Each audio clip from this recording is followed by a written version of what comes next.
And we are live for week 3. It's Sunday morning. It is the best day of the week. How we doing, everybody? We're going to be live for the next 3 hours. We're going to talk about every single game. We're going to talk about every single player. We're going to get to thousands of start-sit questions on this live stream today. Here's the plan. First 10 minutes, we're going to start out with all the comments I'm seeing so far already in the YouTube live. Shout out to the early morning YouTube crowd. Love to see the comments already flowing in. Then we're going to go game by game today. We're going to talk through every single game. That'll probably take 15, 20 minutes to talk through every single game. And then we'll get back to the comments and we'll get going from there. Good morning, everyone. It is a great football Sunday. Matthew Phillips, the first comment in the live today. This was actually a two-part question. I think the first part is pretty straightforward. If you have Zach Charbonnet, you're going to have to start him. He is a volume-based running back too this week. I guess he did not come off the field last week. This is exactly what you want in your fantasy lineup. He played 96% of the snaps last week against the Pats. He wasn't all that efficient. He only finished with 38 rushing yards, and he did have 5 catches them for 31. I think you said this was a PPR league. So yeah, he's probably going to get more catches than Demarcus Robinson, and then add on, at least 15 carries for Sharp. And this is also a pretty good spot for Sharp against the Dolphins. The Dolphins just allowed a 3-touchdown game to James Cook. Charbonnet's definitely not a James Cook, but yeah, you're starting Zach Charbonnet in most situations this week. It's not going to be the prettiest in a lot of spots. You're going to have to start. He's got an extremely, extremely strong floor with this type of usage. He was the only running back on the Seahawks that got a touch last week. Last Sunday, guys. Those of you here last Sunday, by the way, if you're already in the YouTube live, smash the like button. Let's get to 100 likes on this live stream. We're watching live on TikTok. We're live on TikTok and YouTube. I got Zamir White and Najee. Yeah, that's going to be a tough week for you. All right, keeping going with this question, though. The first YouTube live question here, Demarcus Robinson, Zach Charbonnet. I actually don't hate Demarcus Robinson this week, but I like Charbonnet way more. And then AR versus Jaden Daniels. This is a great one because one of my bold predictions before the season, and this was a very bold prediction before the season, at least it seemed like it, based on average draft position data and how the drafts were going, was that Jaden Daniels was just straight up going to be better than Anthony Richardson this year. And I think this seemed crazy at the time. It's really not that crazy, guys. Here we are in week 3. They're both projected 19 points.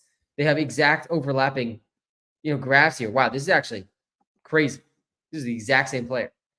The difference is that Jaden Daniels is actually an accurate thrower of the football, where Anthony Richardson has not proved that he can be accurate. Guys, Jaden Daniels through 2 games has been better than Anthony Richardson, both from a fantasy perspective and a real football perspective.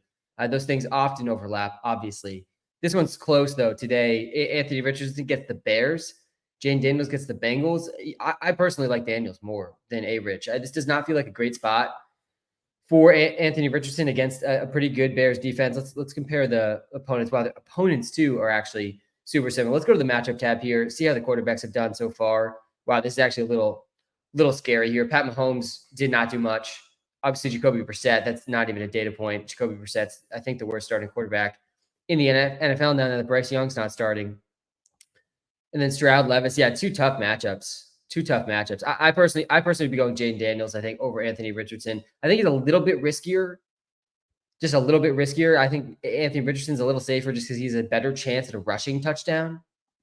But yeah, I think I lean. Let's pull up the QB ranks here on the YouTube live. Let's get these going. I do have A-Rich one spot ahead of Jaden Daniels. Man, this one's a really close one. I think I'm already capitulating on my original. I think I'd go A-Rich. I think I would play it safe and go A-Rich with these guys pretty close. All right, let's get to some more of the initial comments here in the YouTube live. Then we're going to go game by game. We're going to talk about every single player, every single game on this live stream today. I'm pumped, man. It's going to be a great Sunday. It's going to be a great Sunday today. So many good games to talk through. Right? We're going to get to a few more comments, and then we will talk through every game. Again, we're going to talk about every play on this live stream. By the way, if you haven't yet, like if you are in dire start sit need and you don't want to wait to hope that I get to your start sit, which I'm probably going to get to it because I'm going to get to hundreds. But download the Walter Picks app. Link is in the YouTube description. Link is in the TikTok bio. It is going to answer all your start sits for free. And then there's also premium subscriptions in the app that are well worth it, as well as the best way you can possibly support me is checking out the app. Do appreciate it. Let me know, by the way, if you are a Walter Picks app subscriber, let me know in your comment. I am more likely to answer those comments if I see that. All right, been tuning in for Sunday 3 years now. Appreciate all the help. Let's go, Jordan. Good morning. Good morning, Connie. Football Sunday. Let's go, Sam. Let's go, Jimmy. How we doing, man? Sharp or Josh Jacobs PPR? Yes, this is actually a really interesting one. I do think my gut. I'll pull up the rankings here, but my gut says the answer is Josh Jacobs, and yeah, the rankings I think agree with my gut here. Sharp is a good volume play this week. Like absolutely, he's a high floor play. But the Jacob ceiling, I don't think is really comparable to the Charbonnet ceiling. And like the floor is something, but Josh Jacobs has the same floor, even better floor. I think you could argue we have Charbonnet with a slightly better bust percentage. But I mean, Josh Jacobs had 32 carries last week, didn't score a touchdown. He actually fumbled at the goal line. We've had a couple of these this season. It's pretty crazy too. Through 2 weeks, the fumbling at the goal line has a wild effect on how people view these players, right? Travis Etienne, he fumbled at the goal line in week 1. We'd be looking at him entirely differently. The whole Jaguars team would be looked at differently. They would have won that game in week 1. Now, the whole Jaguars fan base is panicking. They got a tough matchup this week against the Bills. I'll get to that later on. They're probably going to start 0-3 this season just because of a fumble at the goal line. Similar thing for Josh Jacobs. I mean, he had the floor game last week. We saw the floor game last week, 13.1 points. 151 yards. He fumbled instead of scoring a touchdown. That's an 8-point swing. He should have had over 20 points. I don't have very much confidence in Malik Willis. This is a tougher matchup this week for sure, too, for Josh Jacobs than last week against the Colts. The Titans' defensive line is good. They definitely are a pass funnel defense again this season, but it doesn't really matter. I think it was so impressive to me, and I don't know if this says more about the Colts' defense than it does about the Packers offense, but it is extremely, extremely rare. We talked about this on the recap live, earlier this week. It is extremely rare to see in an NFL game, the entire stadium knows that an offense is going to run the ball every single play, and it still works as effectively as it worked for the Packers last week. 4.7 yards per carry for Josh Jacobs last week on 32 carries. I mean, really, really impressive stuff here from the Packers offense. When you have a running back playing quarterback. We're going to talk about Malik Willis today as well. Little teaser to the free player prop coming up shortly. But yeah, you got to go Jacobs. You got to go Jacobs over Sharp is the short answer for my long analysis there. Bro's already spamming. Yeah, no need to spam. There's no need to spam. We're going to get to every single player, every single game. We're going to get there.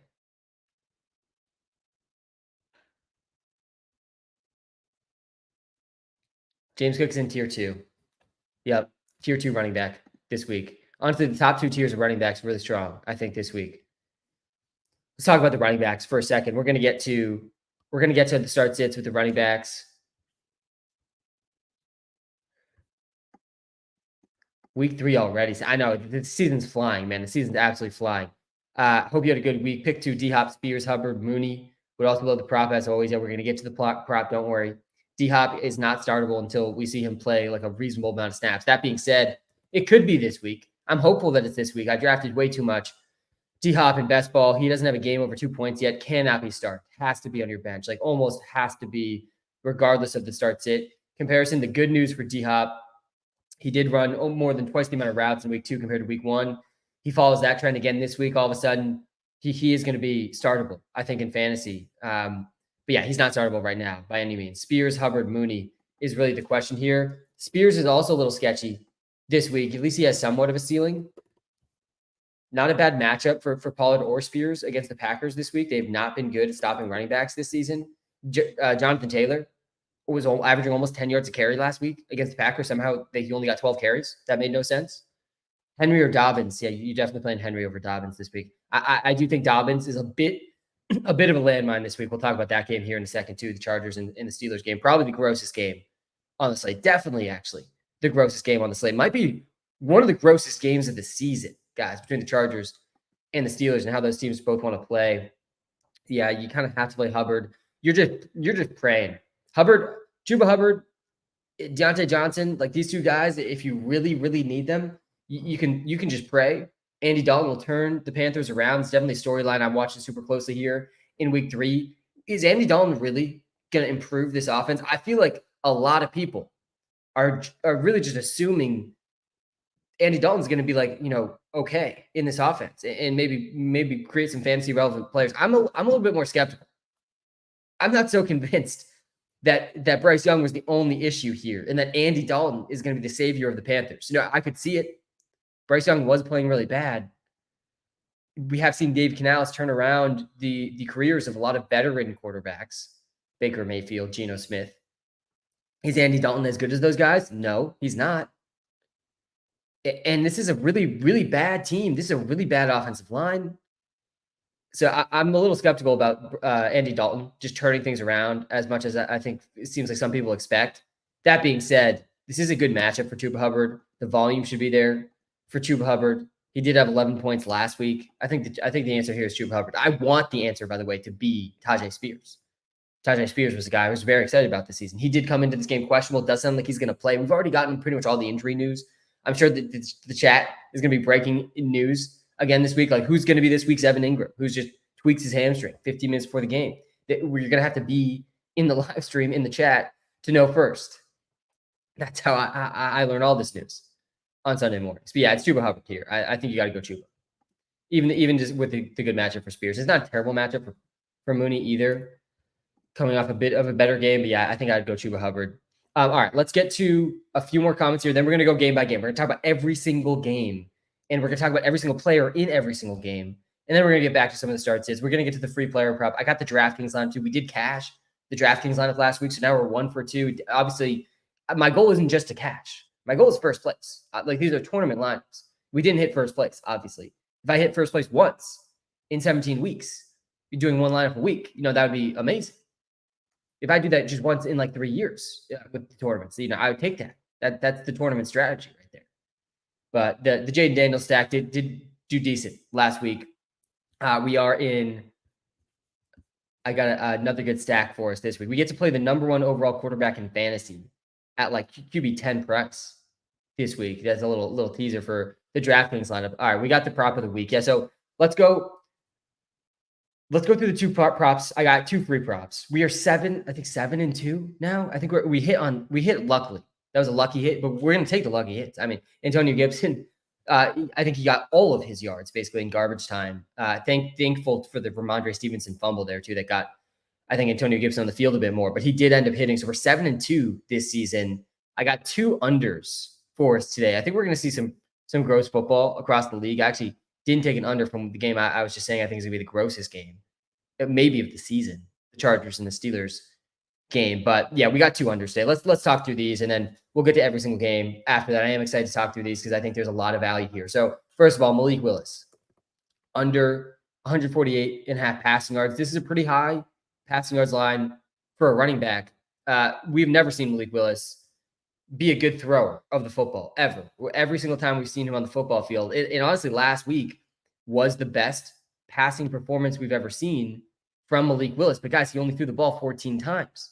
It's very clear that the Packers know they have a running back playing quarterback, and it's very clear that they're all these air yards per attempt as well. The air yards per attempt 6.9 air yards per attempt. But yards per attempt was actually a good 8.7. Basically, this offense is a wildcat offense with Malik Willis. It's a wildcat offense where they are throwing the ball to their playmakers very close to the line of scrimmage, but they're also not going to throw it very much, right? You don't throw the ball a lot in the wildcat offense. You run it a lot. They ran it very effectively last week. I think this is a tougher matchup for the run, a better matchup, arguably for the pass. It doesn't matter, though, if Malik Willis is under center. I would be shocked to see Malik Willis go anywhere close to far over this line. This feels close to Malik Willis's ceiling passing wise. I think we might have seen the ceiling for Malik Willis passing actually last week. Switch this up here. Let's go to I'll pull up the quarterbacks here on the TikTok live. Let me pull up the different rankings here on the YouTube live. We'll go to the quarterbacks as well. But yeah, Malik Willis under 148.5 passing yards is definitely one of my favorite plays of the day. Guys, we are 7-2. We're going to try to get to 9-2. With these 2 unders today. So under 148.5 passing yards. The thing is too, I like non-game script dependent props. And I think this one is non-game script dependent. If if the Packers are leading, there's no way Malik Willis is hitting this line. And even if the Packers fall behind, I don't know if they're going to trust him to throw the ball more than 15 times in this game. And even if they do ask him to throw the ball more than 15 times in this game, I'm not convinced he can throw the ball effectively 15 times. So yeah, we're taking the Malik Willis under. I think we just saw like close to a ceiling last week passing wise at 122 yards, 12 completions.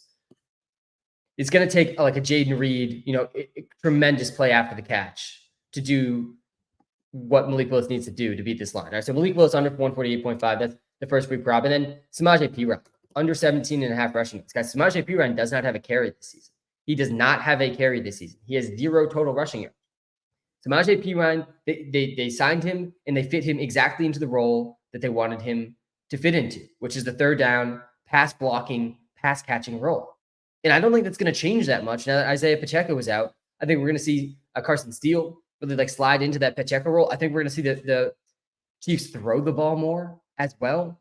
I don't know if Samaje Perine is even going to get a carry still in this game. He might not get a single carry in this game. How many carries, too, does Samaje Perine really need to beat this line? He needs at least 3. At least 3.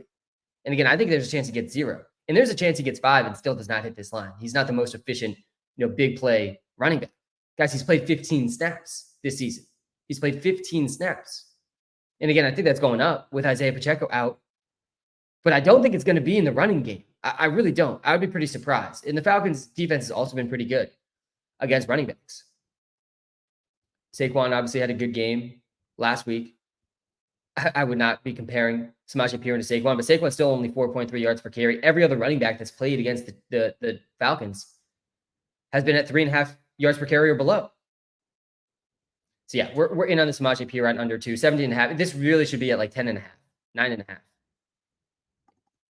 And I probably would like the under there too. So yeah, we're going Samaje Perine under 17.5 rushing yards. We're going Malik Willis under 148.5 passing yards. A couple unders for us this week. All right, well, let's go through every single game. We will get to hundreds of start sits on this stuff. Guys, if you're watching live on YouTube, smash the like button.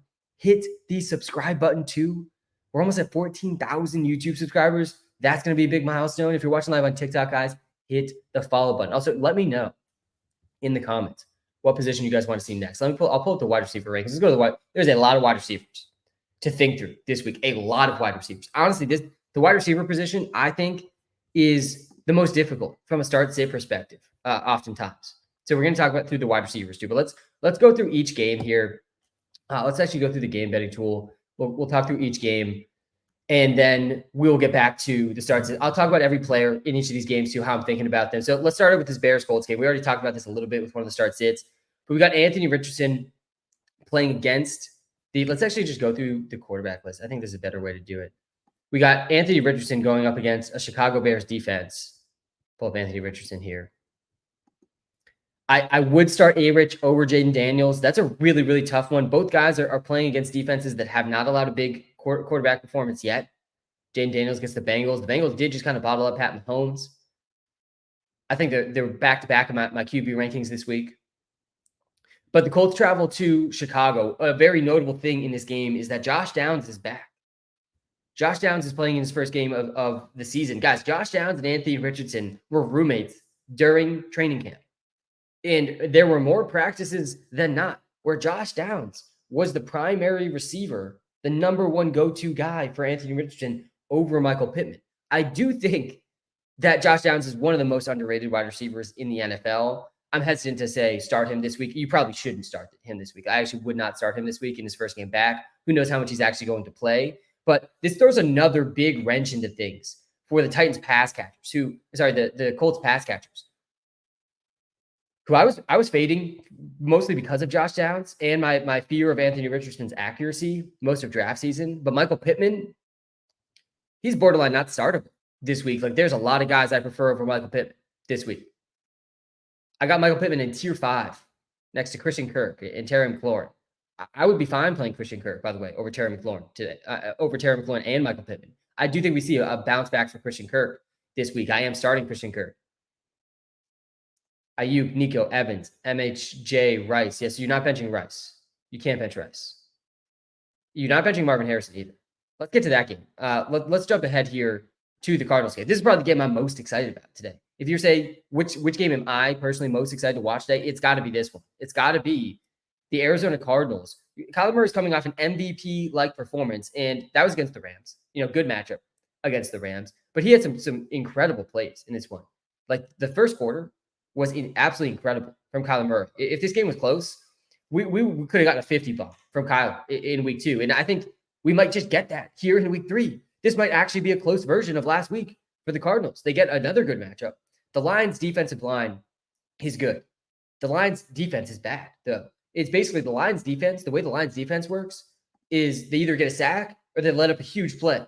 That's basically how their defense works. That's exactly how it went last week. Baker Mayfield had 19.8 points. Last week, he only threw for 185 yards and a passing touchdown. He only completed 12 passes after Matthew Stafford completed 34 against the Lions in week 1. But he had 9.7 yards per attempt. That was near the top of the league. That might have been number 1 last week, actually. So Baker was either getting sacked. I think he took a lot of sacks. He got sacked 5 times. So he was either getting sacked or he was getting first down, basically every time for Baker. And Kyler's very good at evading sacks. We saw this last week. Good morning, Sam. Question, Tofu Montgomery or Charbonnet? I don't know what Tofu Montgomery is, but I think Charbonnet over Montgomery is totally reasonable. Totally reasonable. Charbonnet almost definitely going to touch the ball more. All right, let's keep going game by game here. So we got the Cardinals. You got to be starting Marvin Harrison Jr. over basically everybody. We were in on it, by the way, last week. If you tuned into this live stream, guys, last week, you knew Marvin Harrison Jr. was going to go off, and you knew Malik Neighbors was going to go off. Those were the 2 free player props in the live last week. They were must starts last week. They're in the DFS lineup last week. It's the same thing this week, really. I mean, you have to start Marvin Harrison Jr. He ranks even better than Malik Neighbors. Marvin Harrison Jr. guys ranks as wide receiver 8 right now. Have to start.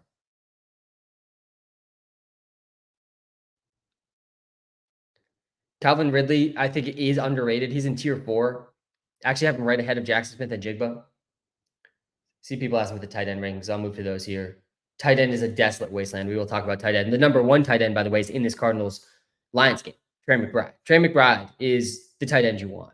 If you don't have Brock Bowers or Trey McBride, I do think we see Sam Laporta bounce back this week in this game too. I mean, there's a lot of players that you need to start in this game. Kyler Murray is a guy I really want.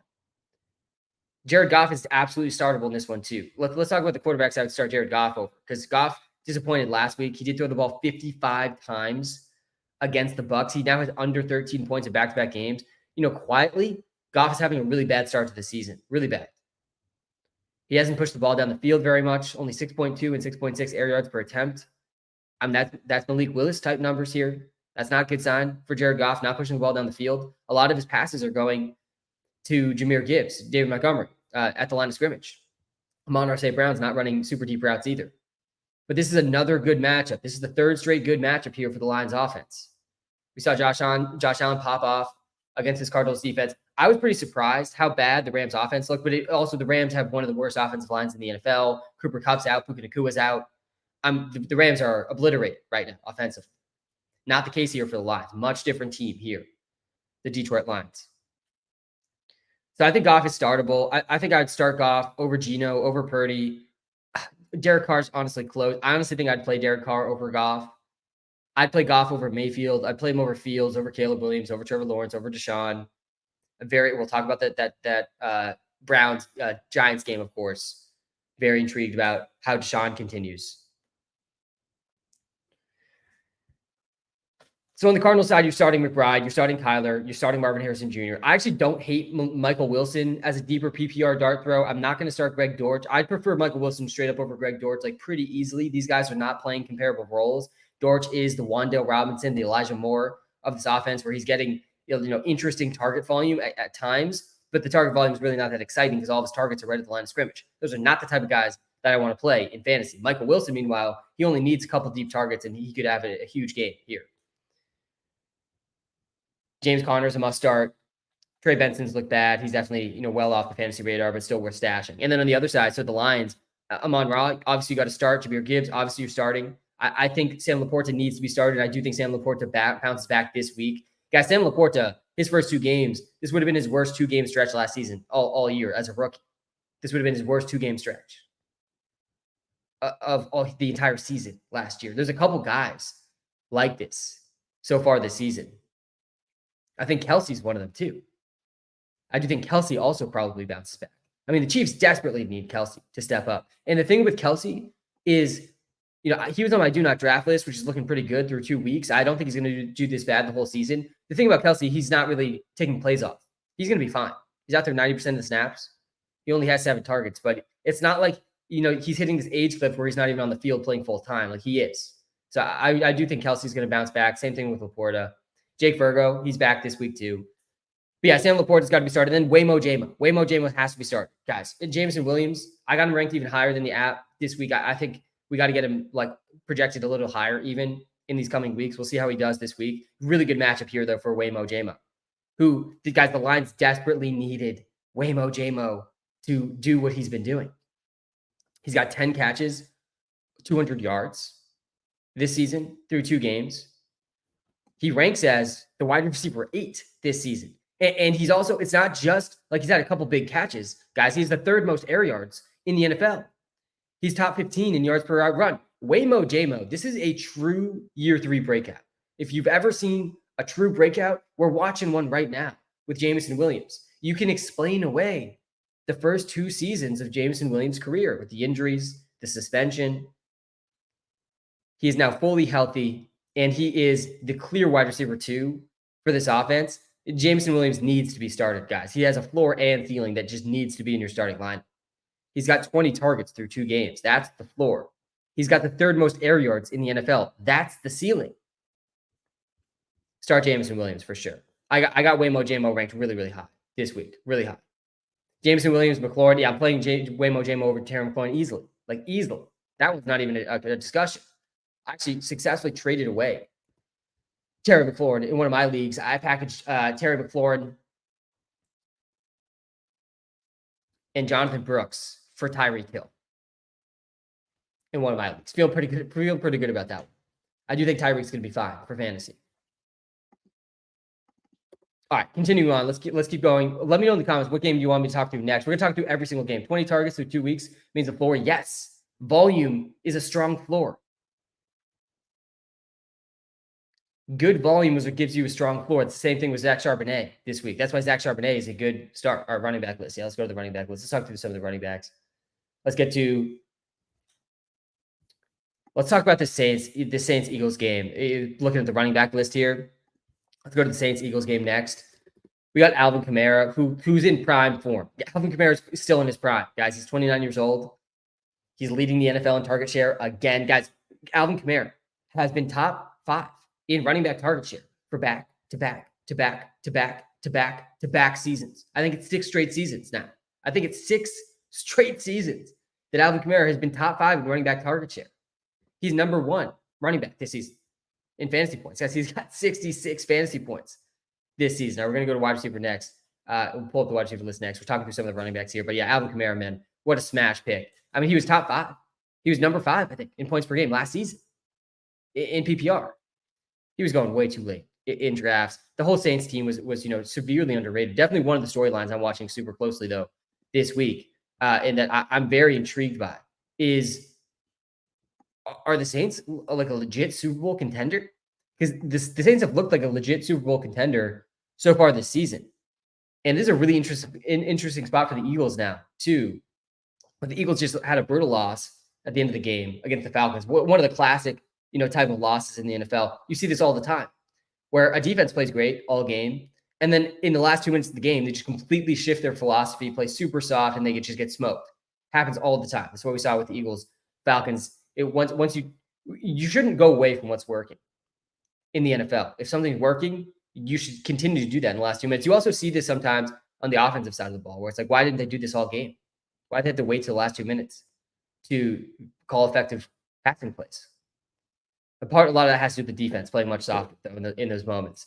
Anyways, the Saints versus the Eagles here. This is a close game. I think there's a 1-point spread on this game. I mean, the odds have this game super close. If the Saints win this game, they are legitimate Super Bowl contenders through the first 3 weeks. I mean, they just blew the lid off the Cowboys. I'm excited to see a most likely closer game. Chris Olave, Frymuth or Goddard. Yeah, I'm definitely going Goddard there. Chris Olave is a guy that I really expect to break out. I borderline was close to making him the free player prop of the week. I do like his props today too. I think they're in the high 50s or low 60s. I think he's going over 100 yards. Today, Chris Olave is the guy that I want in my DraftKings lineups. I want him in my starting fantasy lineups. I think Chris Olave is one of the most underrated fantasy assets in all of fantasy football right now.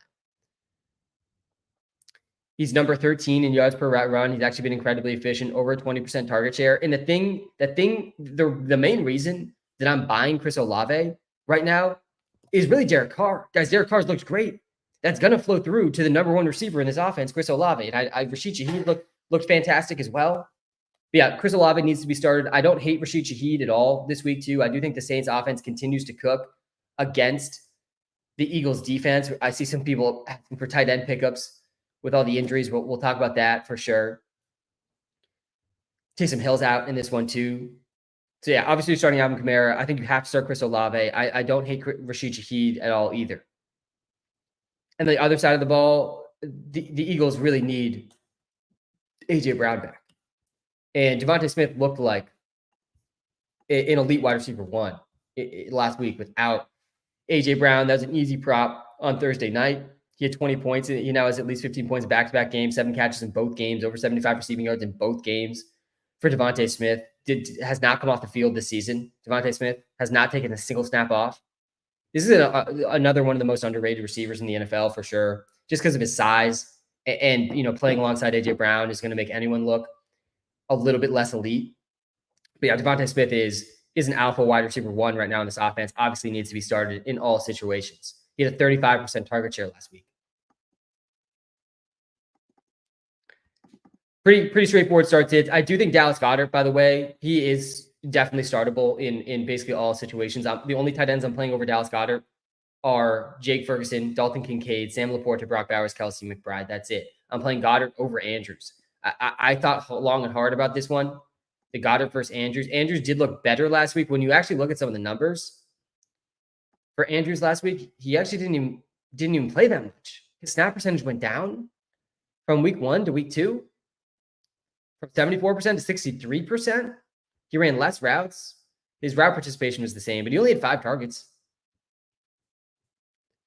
4 catches, 51 yards for Andrews last week. Was this a ceiling game for Andrews or a floor game? Because it feels like this might be, sadly close to his ceiling maybe this season. 2 good matchups, too, so far for Andrews. Really not in a single game over 10 points. Bad sign for Andrews. I think with A.J. Brown out, the consolidated target shares for the Eagles, it makes sense to go Goddard over Andrews. I'm playing Goddard over Pitts, too. I still think Pitts has a chance to rebound this week. The Chiefs have not been great against tight ends, at least in week 1. Actually, and week 2. They've been really bad against tight ends, the Chiefs.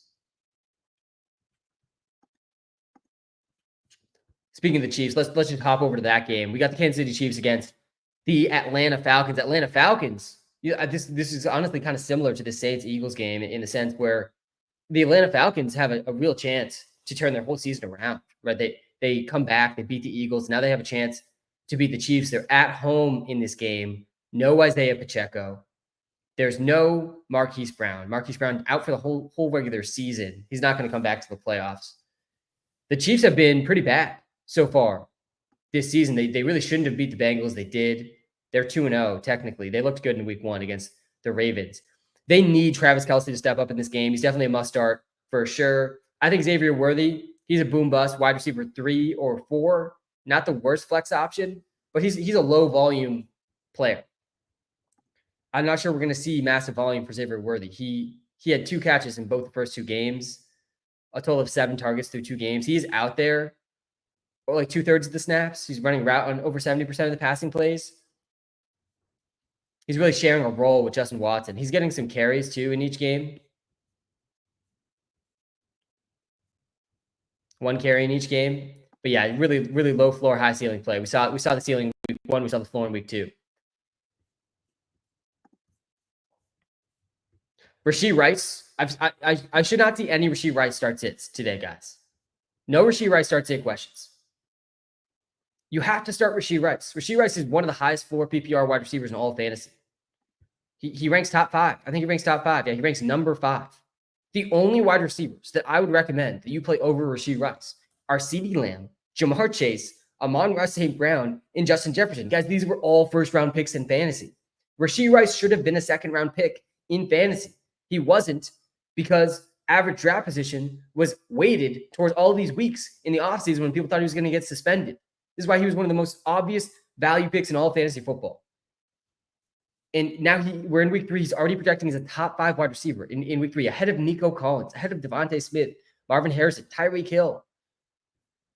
Start Rashee Rice. I should see no Rashee Rice questions.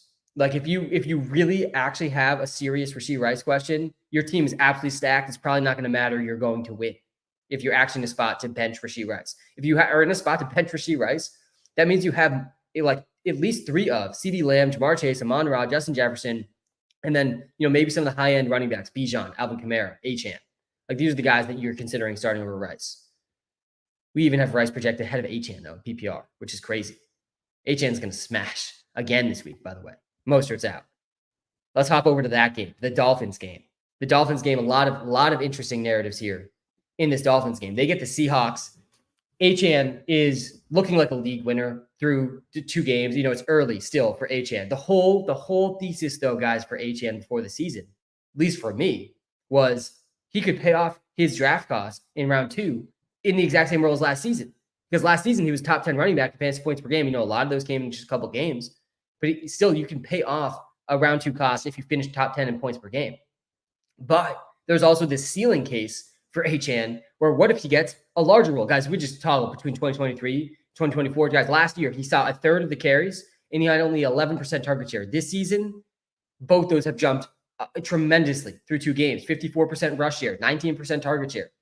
And Mostert, yeah, he got hurt, but the target share was there when Mostert was healthy too. And Mostert also, before he got hurt, he looked bad. He played terrible in that first game before the injury.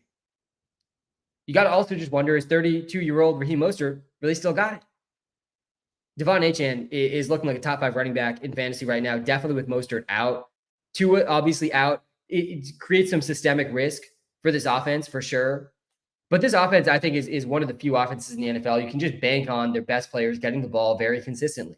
Achane's going to get the ball at least 20 times in this game. When you can go into a game saying that Achane's going to get the ball at least 20 times, you're going to want Devon Achane, guys. You're going to want him.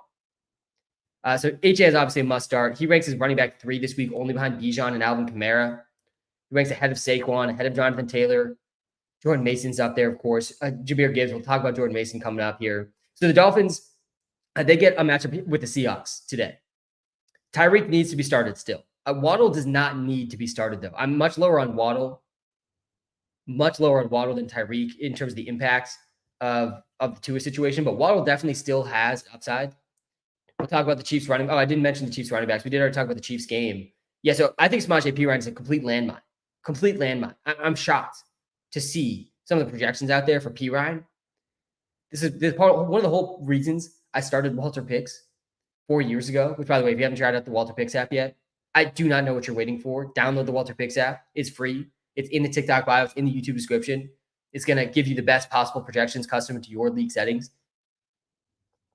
But one of the reasons I started the Walter Picks app is I was waking up Sunday mornings, just like all of you, and I was looking, at ESPN and Yahoo, and I was saying to myself, what is this projection? This did not make sense. And that's exactly how I feel with the Samaje Perine projections I'm seeing out there this week. I think I saw Yahoo or ESPN. They're projecting 10 points. I think on Sleeper, maybe 10 points. I mean, I think that's Samaje Perine's ceiling in this game. I like his under rushing yards, 17.5 rushing yards. I think Carson Steele comes in, gets most of the baseline rush work that Pacheco had. I also just think the Chiefs throw more, though, in this game. And Perine, they fit Perine into the exact role that they got him for. He's the third down, pass blocking, pass catching running back. Guys, he's played 15 snaps this season. Samaje Perine. Carson Steele is definitely the higher upside running back, but honestly, I think they're both kind of landmines. I did not recommend to put very much fab on Carson Steele. There's definitely a ceiling here with Steele. He fumbled last week, though. And again, I think that it sounds like it's going to be a 2 running back rotation more or less this week. I think Keontae Ingram might be the running back that also plays, and he could also get some run. Like there's a risk here in his backfield. This is actually a three-way backfield in a backfield that they're now going to funnel less touches to overall because they're going to just throw more. Definitely a real concern. And then they signed Kareem Hunt. I don't think I think he's been washed for a little while, but still he could be a part of the three-way backfield. Anyways, Carson Steele, the TLDR here. Carson Steele has an intriguing ceiling, extremely low floor. Like not a guy I want to start this week at all. I think he's a must bench, honestly, this week. It's not even like it's a good matchup against the Falcons. Like, let's see how this shakes out. And Piron's even like an even worse start. I would not want Piron anywhere near my starting lineup. I don't even know if Piron's worth a roster spot in fantasy. All right, sorry, I forgot to talk about those running backs. Let's go back to the Dolphins game. So Jackson Smith and Jigba, you should feel pretty good about starting him, guys. I think we're seeing a true year two breakout here for Jackson Smith and Jigba. Let me switch to the wide receiver rankings here again on the TikTok live. Let me switch to the wide receiver rankings here again on the YouTube live. Guys, we're going to get to 100 the start sits. I see the start sits. Don't worry. I see them. We're going to get to them. We're working through I'm talking through every single game right now. I think we're 3 or 4 games in. Right now, we're talking about the Seahawks and Dolphins. And yeah, Jackson Smith and Jigba, 12 catches last week, 16 targets, 37% target share. Him and DK Metcalf looked like the two best receivers in this offense by a decent margin last week. After a really disappointing week one. Week one, on the first drive, JSN gets 2 targets and was not targeted the rest of the game. Very strange scenario there in week one. The Broncos secondary, though, is very good. The Dolphins secondary is not the Broncos secondary. I think Jackson Smith and Jigba was like a pretty solid wide receiver 2 start today. I think him versus Zach Charbonnet's actually like a really interesting question. Really interesting start to a question. PPR, honestly, I kind of lean JSN. I think the Walter Picks app leans Sharp. Again, the volume projection for Sharp is really strong. Like you do want to start Zach Charbonnet this week. He's going to get close to 20 touches, if not more. He was the only running back that touched the ball last week. Guys, if you're just joining the YouTube live, we're talking to every single player, every single game. I got you every single Sunday morning. Smash the like button. Especially if you're Zach Charbonnet, smash that like button. The floor ceiling here is the interesting part of this decision, though, for me. Again, like I actually think if I had to make this choice, depending on the context of my matchup, like for example, if I went up against Ramondre Stevenson on Thursday night, then I might just go Zach Charbonnet and lock in the at least 10 points. Like there's very few players with a higher probability of over 10 points this week than Zach Charbonnet. I actually think there's like less than 3 players with a better floor than him. Again, he didn't come off the field really last week. 95% snap share, only running back with a touch. Kenny McIntosh, who we were talking about last Sunday live, didn't even play. I was pretty shocked. I was ready to watch Kenny McIntosh steal some touches. Did not happen after he played week 1 when Kenneth Walker was also playing. Really, really honestly surprising. Maybe he will mix in a little bit today. But anyways, Sharp's locked into a really good role. But I tend to shoot for the ceiling. I think that we're selling the ceiling short here, maybe a little for JSN with this boom percentage. To me, it's a little higher than this. This is weighting to week 1 pretty heavily, which I'm kind of willing to throw out these week 1 numbers for JSN after his week 2 performance against an easier defense. And he has another easier defense this week. See, I want to start Jackson Smith and Jigba. I personally would start him straight up over Zach Charbonnet because I like to shoot for ceiling. But it's a floor ceiling decision here between JSN and Sharp. DK Metcalf, a good start. Lockett cannot be started. Noah Fant, I want nothing to do with Noah Fant either. He looked horrible last week. 2 bad drops for Fant. He barely has 5 points this whole season. His usage, at least, like snap share wise, participation wise, has been decent. But I think I would strongly consider starting Brenton Strange over Noah Fant. Like that's a real thing I'd be thinking through because I really don't want to be starting Noah Fant. And then for the Dolphins, yeah, you got to start Achane. You got to start Tyreek. I don't think you have to start Waddle. I really don't. And you definitely don't want to start Skylar Thompson either. Waddle can be started. I just don't think he's a must start. Like Amari Cooper versus Waddle, I see in that one in the TikTok live. That's a really close one. We can maybe naturally jump to this Browns game here because I'm excited to talk about this one. But yeah, it's Amari. It's Amari Cooper over Waddle. Amari Cooper really, guys, is in a good spot this week. This is a good bounce back spot for the whole Browns offense. The Browns offense needs a bounce back game here. If they don't bounce back here, it's going to be a long season, a long, long season for the Browns. Amari Cooper ranks top 5 in air yards this season, guys. He has 3.8 points per game, 0.3 yards per out run, brutal stuff.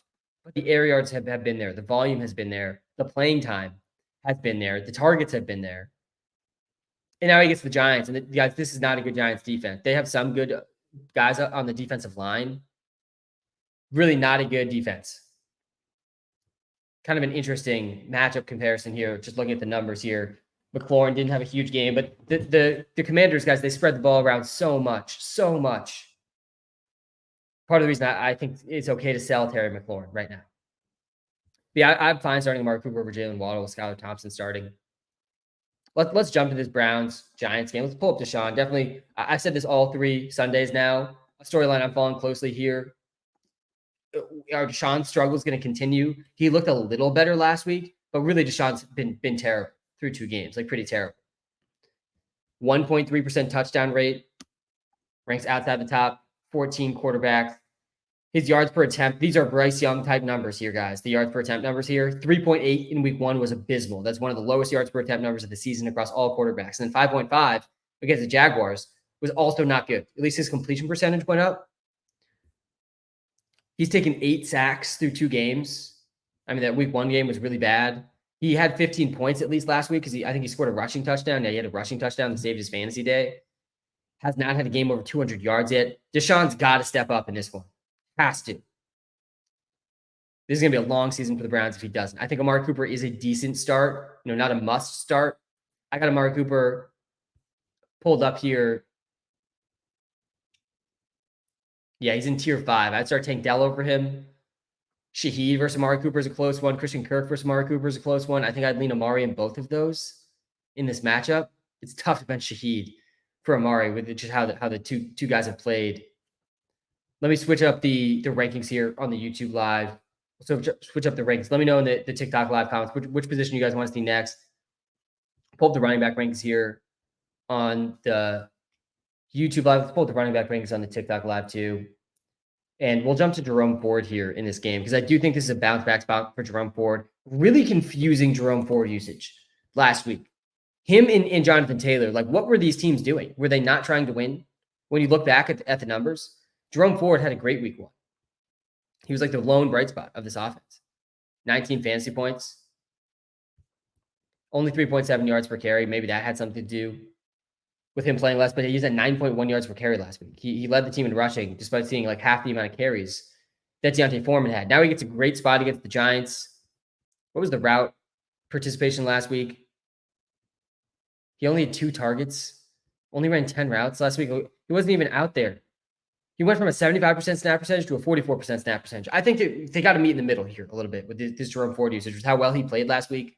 Deontay Foreman did not play very well. You almost got to wonder when you look at this, like, did he pick up some type of small injury that wasn't reported? Because this makes no sense. Absolutely no sense. Deontay Foreman barely played in week 1. Maybe there's something with him week 1 that wasn't reported. That's possible. But he was active, just didn't play in week 1. Jerome Ford's a good start anyways against the Giants. I want nothing to do with Deontay Foreman in this game. Amari Cooper's definitely a start. Jerry Jeudy also quietly, like actually off to a decent start, especially considering some of the systemic stuff here for the Browns. Gone over 11 points in PPR in both games. Definitely a deeper flex play.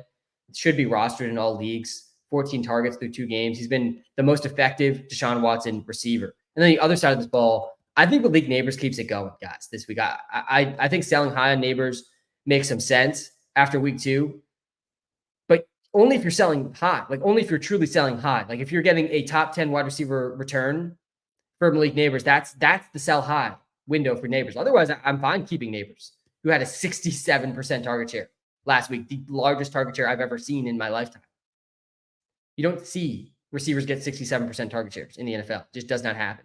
Had 72% of the air yards. And I actually think he's going to continue a pretty strong performance against the Browns. The Browns play a lot of man coverage. I read something this week. Malik Neighbors has scored like 50% of his points on 15% of his snaps against man coverage. The teams have been terrified to play man coverage against Malik Neighbors. And when they do, he's been torching them. And the Browns play some of the highest man coverage rate in the NFL. And the Browns defense is good. Don't get me wrong. These are just a good secondary.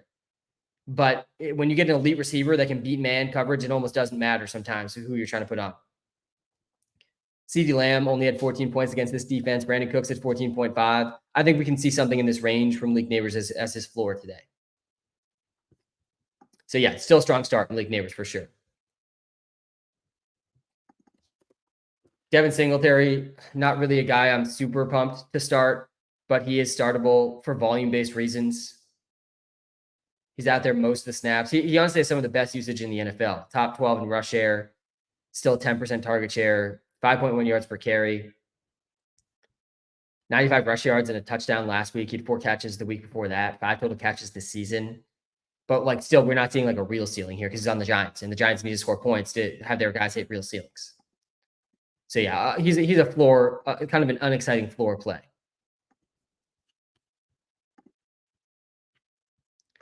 All right, which game should we hop to next? Pollard or Sharps? Yeah, so we talked about both these games already. Actually, I don't think I talked about the Titans game in full, but we are taking the Malik Willis under here. Pollard is in. I think Pollard's the last running back I would start over Sharp. Guys, Tony Pollard's been great. Tony Pollard looks like a top 12 running back. He ranks number 12 in points per game this season.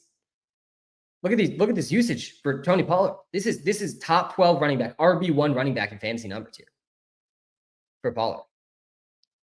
I'm playing Pollard over Derrick Henry. I'm playing over Zach Charbonnet. I consider him versus James Conner too. I think I would go James Conner there. Same thing with Kyren Williams. I think I'd go Kyren Williams there. But like, this is the tier that Tony Pollard's in. He's been really good. Number 9 in rush share, number 5 in target share. Tajay Spears comes into this game questionable. Does sound like he's going to play. And after both games so far this season, the coaching staff of the Titans are like, yeah, we want to get Tajay Spears more involved. Want to get a more even split there. That's the same thing they said this offseason. But guys, at some point, you got to trust the numbers that we're seeing and not the coach speak. If they said that all offseason and they said that after week 1, and after week 1, I guess Tajay Spears, he did pick up an injury, so the data is maybe a little skewed here. But the usage went up for Tony Pollard from week 1 to week 2. Higher target share, more touches for Pollard. And the Packers are also a really good matchup for the running backs. Really good matchup for the running backs. Saquon had 33 against them week 1. He popped off for 3 total touchdowns in that game. And then JT just didn't get the ball enough last week, but he had 12 carries, 103 yards, almost 10 yards a carry for JT last week. So yeah, I like Pollard a lot in this game. And also with Malik Willis starting, got to expect this game to be close. So yeah, I go Pollard over Sharp in all formats. I see a comment here. Let's go to the tight ends. I know people are asking about the tight ends. I do think Ridley's a decent start in that game too.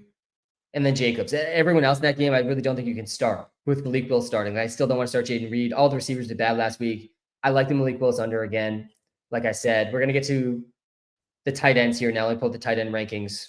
Let's hop to another game. Talk through the tight end ranks. The tight end guys. We say the same thing every year. This year's particularly bad though. And I feel like every year, certain things feel particularly bad, but it's actually like the same as every year. Like every year, guys, the injuries are bad. Like I actually don't even think this year is particularly bad for the injuries. Like yeah, some of the round 1 guys in fantasy have had a particularly bad run out with CMC, the CMC situation particularly.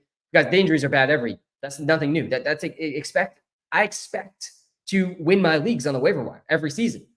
So I love draft season, but nothing beats out grinding your opponents in fantasy and beating them. Like I have Jordan Mason in half my leagues, top 5 running back this week.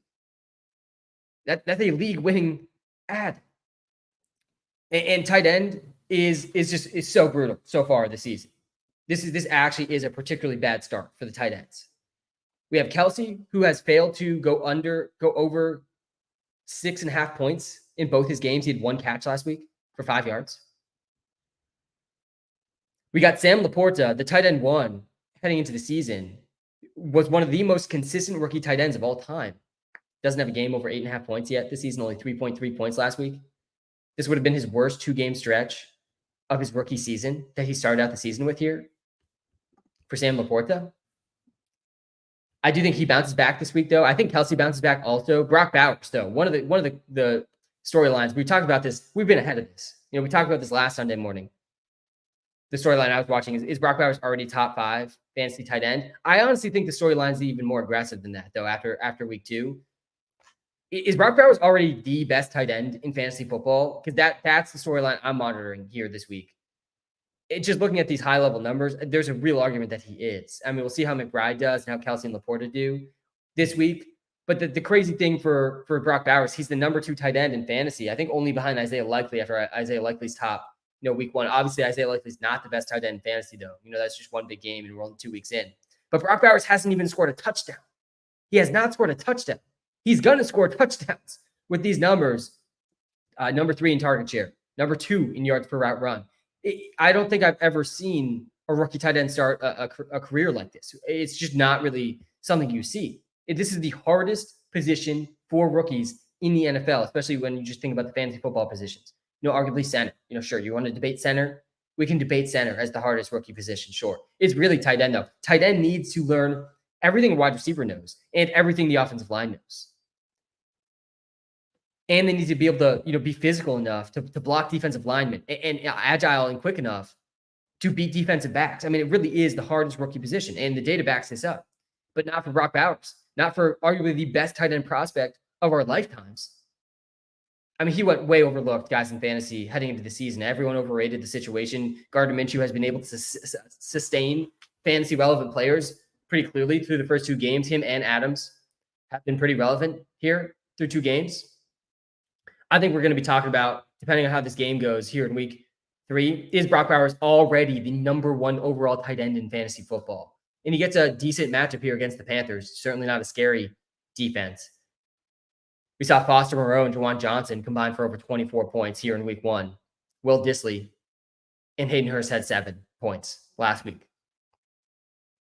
Not a bad spot here for Brock Bowers, who ranks as tight end 3 this weekend. He might already be tight end 1 in fantasy. I would start McBride over him. I would start Kelsey over him. Otherwise, you gotta start Brock Bowers in this game. And Javonte Adams, I think, is a decent spot for him too. Zamir White, I have full panic time for Zamir White people. All the Zamir White people, I feel like, went into hiding. Where did all the Zamir White people go from draft season? He was on my do not draft list. Zamir White was the most hated on do not draft list member. In the comments, people really disagreed with the Zamir White do not draft. I don't know where all these people went. Haven't heard from them in a couple weeks. Zamir White, this is his last act here. Though he gets the Panthers this week. If Zamir White cannot break 10 fantasy points against the Carolina Panthers, he is droppable in fantasy. Just straight up droppable. I mean, what's the ceiling for Zamir White? We are going to see the ceiling for Zamir White this week. And big time panic, for the Zamir White people with Alexander Madison stealing the goal line carry. Zamir White, the whole case to not draft Zamir White was that he was a touchdown-dependent running back on a Gardner Minshew-led offense. That's what I was saying all offseason. And sure, there was a story here of Zamir White getting 20 touches a game and that being pretty valuable. Evan Ingram's out. Yeah, brutal stuff for Evan Ingram. I do think Brenton Strange. I'll talk about some of the waiver pickups. I know people are struggling with the tight ends. I'll go through some of the waiver pickups here in a second. But yeah, Zamir White, he's a touchdown-dependent running back who's getting vultured at the goal line by Alexander Madison. I didn't even expect that, heading into the season. At least he has 6 targets, making him a little bit less touchdown-dependent than I even thought. But yeah, Zamir White could be droppable after this week. He absolutely is not startable, even against the Carolina Panthers. I want nothing to do with Zamir White in this game. But this is the week that really he should show a ceiling. Adams definitely needs to be started. And then the Panthers, no Panthers need to be started. Again, I really just want to see it here. I would like to see it from Andy Dalton turning this offense around a little bit. All right, we're going to continue with some of the rest of the games. I'm going to get to some of these starts though for the next 10 minutes. I've seen the comments. We're going to get to the guys. We're going to get to hundreds of starts comments here. Is Alec Pierce for the start today over Shakir? Sam, no, Josh. Do not start Alec Pierce. Alec Pierce is definitely a landmine. Definite landmine. Josh Downs is back. I do wonder how much does Josh Downs coming back impact Alec Pierce versus Adonai Mitchell versus Michael Pittman? I think it impacts Alec Pierce maybe the most, but he doesn't play the same role as Alec Pierce. Really, Alec Pierce and Adonai Mitchell play the same role, similar role. And I think they're just going to end up splitting that role. They're both kind of going to be impacted by Josh Downs returning. I think Pittman's going to be fine, in a similar role too. But all those guys are really, I don't want to start at all with Josh Downs back this week. 2-0 so far, Joey. That's what I'm talking about, man. Nothing better than starting the season 2-0. But Joey, I know this is not your first time live. We're not going to get ahead of ourselves, of course, because we understand the people in this live stream who are in the top 99th percentile of fantasy managers out there. If you found this live, you understand that it's all about the playoffs. The league is won in the playoffs. The regular season is all about just getting into the playoffs and optimizing your team for the playoffs. That's what we're doing every Sunday morning. All right, we got Jordan Whittington, Coleman, Mooney, or Waddle for flex. Yeah, gosh, you got to go Waddle here, I think. You can't start Coleman. I mean, you can't start Coleman. Coleman is like this rare touchdown-dependent wide receiver because the Bills want to be a run-first team. They are a run-first team. And they also spread the ball around a ton, which creates this interesting touchdown-dependent environment for Keon Coleman, who can definitely score touchdowns. I don't think you can start Whittington here, by the way, either. I don't think he can be considered in this one. Like, he's an intriguing sleeper, sure, but he's not a better sleeper than these three guys, I don't think. Like, I don't think there's really very many leagues that you can start Jordan Whittington. I would not drop Kirk for Downs, no. Is Pittman playing? Yeah, it does sound like Pittman's playing. Let's go to the QB list here. Let's do some QB questions. I'll pull up the QB rankings as well. I'll pull up the wide receiver rankings here on the YouTube live since we're looking at some receivers here in the start sit. But yeah, I think you got to go Waddle here. Like, I don't think Waddle's a must start, across leagues, just like generally speaking with some of the start sits we're going to see on this live stream. But in this one, it's Waddle. I'm actually kind of surprised to see Keon Coleman so far ahead of Mooney. Let's look at the Keon Coleman stuff. He hasn't scored a touchdown yet this season. Did have 9 points in week 1, 4 catches, 51 yards. His snap percentage actually went up. It's actually kind of surprising. Snap percentage went up here in week 2. I did not realize that. He had a donut in week 2. I don't think he has a donut here in week 3. But yeah, I think I agree with the Walter rankings here. I'd go Waddle, then Keon Coleman, then Darnell Mooney. I think that's the way to play it. And I'd play all those guys, I think, over Juwan Jennings. Maybe I'd play Jennings over Mooney. Maybe Jennings over Coleman too. Let's see this. But I wouldn't play him over Waddle. Yeah, it's close. But yeah, it's Coleman over Jennings. T. Higgins or Metcalf. Yeah, I want to get to that Bengals game. We're going to get there in a second. Full PPR, go Birds. Big game for the Birds today. Massive game for the Birds today against a real team, a real team. Use code SAM. Yeah, shout out to you. Guys, if you haven't tried out the Walter Picks app yet, I do not know what you're waiting for. If you found this live stream, you're going to like the Walter Picks app. It's going to be a worthwhile download. It's a free install in the TikTok bio, in the YouTube description. The premium subscriptions, you're probably going to love also. Use code SAM. That does help me out. I've spent the last 4 years of my life helping build this app for all of you. I do appreciate you guys. All right, Jennings or Ladd, full PPR. Oh, God, yeah. So let's talk about this Chargers-Steelers game. We got a Chargers question here. And I think the answer is going to end up being Ladd here. It is. It's got to be Ladd. But, man, I don't feel good about it. I don't feel good about it at all. This I actually think this could be the ugliest game of the season. Because, first of all, the Steelers play in the ugliest games. The Steelers are a nightmare for fantasy. The whole team isn't really startable. The whole Steelers team isn't really startable. Like, yeah, Najee's probably going to get close to 20 touches. Pickens is, really efficient and a good NFL receiver. The problem is that their quarterback takes half the carries and is not a good thrower. They play this really slow run-first offense where their quarterback gets a lot of the rushing ball. And their defense is good too. The Steelers' defense is good. They just lean on the defense. It's been, working. They're 2-0. They're not gonna do anything different. And then the Chargers, it sounds like Justin Herbert's gonna play in this game, but he probably shouldn't. That's basically what it sounds like. And we've seen this from Herbert in the past. Like, Herbert does not miss games. He's one of the toughest quarterbacks in the league. Preparing to play. High ankle sprain for Justin Herbert, playing through it. But there was a report, I don't think it's going to be here. There was a report I read earlier this week that no matter who was playing at quarterback, Chargers are going to play a super run heavy game. These are two teams that are going to be extremely run heavy. Play really slow, run heavy football. Both sides of the ball are going to try to let their defense win this game.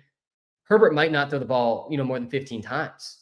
Same thing with Justin Fields. Again, this is just going to be gross football for fantasy at least. I know some of the old timers might love this game. But yeah, I still think Ladd is like a reasonable start here over Juwan Jennings. The more I talk about this game, though, the more I just want to bench all the Chargers players. Herbert is not 100%. They are going to lean more on the run. It makes too much sense for them to lean more on the run. Meanwhile, Juwan Jennings, he gets a great matchup here. There's no Deebo Samuel. There's no George Kittle. There's no Christian McCaffrey. Juwan Jennings is the second best receiver on this team now. It's Brandon Ayuk of the Bazooka, who I saw a bunch of questions about Ayuk of the Bazooka. Pulled the wide receiver tiers here on the TikTok live. Brandon Ayuk has to be started. Brandon Ayuk is a top 15 wide receiver this week, and I will not be surprised if he finishes top 5. There's been 3 games. You had to go back to his rookie season to see these games, but there's been 3 games without 2 of the 3, Deebo, CMC, or Kittle. And Ayuk sees over 30% target share in all those games. I think Ayuk sees over 30% target share today. And again, the Rams defense is bad, guys, really bad. Bad defense. I think Jordan Mason, Juwan Jennings, and Ayuk are good starts. I mean, definitely Mason and Ayuk, they need to be started. Juwan Jennings, not a bad flex play today. Like, the more we talk through this, I think you go Juwan Jennings over Ladd. I think you bench Ladd. This is a week to bench Ladd. We've seen two massive receiver games, too, already against the Rams. Waymo week 1. Marvin Harrison Jr. week 2. And this game would have been even bigger for Marvin Harrison Jr. if the Rams could have just kept up. That is a little bit of my fear here with the Rams games, is like the Rams offense, are they going to be able to keep up against the 49ers defense? Probably not. Probably not with that Rams offensive line, which makes me really like Jordan Mason a lot. He's a top 5 running back this week. League-winning ad, Jordan Mason. If you had the Walter Picks app, you would have known to spend a significant portion of your fab on Jordan Mason. I think we recommended 75% of your budget on Jordan Mason in week 1. Because if you got Jordan Mason, you basically just locked into a playoff spot. Like that's basically the dynamic there. If Jordan Mason stays healthy and CMC stays out, you're just going to make the playoffs if you had Jordan Mason. He's a top 5 running back this week that you got for free. Unreal stuff. But yeah, I disagree with Walter here. I'm going Juwan Jennings over Ladd. I do not want to start the Chargers receivers. And also Quentin Johnson has been getting, a decent amount of looks. Josh Palmer is actually questionable in that game too. I do think he's going to play though. Does sound like he's going to play. All right. Hey, Sam, I see the rankings, and Walter Pick says JMO, but I need confirmation on this. Bench 1, DK, Godwin, JMO, and Neighbors, please. Yeah, so it's between DK, Godwin, JMO, and Neighbors. Godwin's not easy to bench here. I do think that might be the guy you need to bench, though. This one's really close. So yeah, you got to start DK Metcalf for sure. And honestly, like, I don't think you can go wrong here with these guys. I think I probably would actually be benching Godwin. Godwin projects the best. Oh gosh. Waymo JMO, I'm not benching though in this spot. How do I have it here? I got Jameson Williams actually ahead of Metcalf. I got Godwin ahead of Neighbors. Man, you might have to bench Neighbors. It's a better matchup for Waymo JMO. Again, we talked about the man coverage thing for Neighbors. Neighbors has scored, I think it was 40% of his fantasy points on 15% of his snaps that were all against man coverage. And the Browns play some of the highest man coverage rate in the league. They're very good at it. They have a good secondary that can play man coverage, but I don't think they're going to be able to stop Neighbors. But yeah, I think you bench Neighbors here. I definitely would go JMO over Neighbors straight up. I would go JMO over Godwin straight up too. Like, really, this is a Neighbors Godwin question. The floor for Godwin's been really strong, really strong.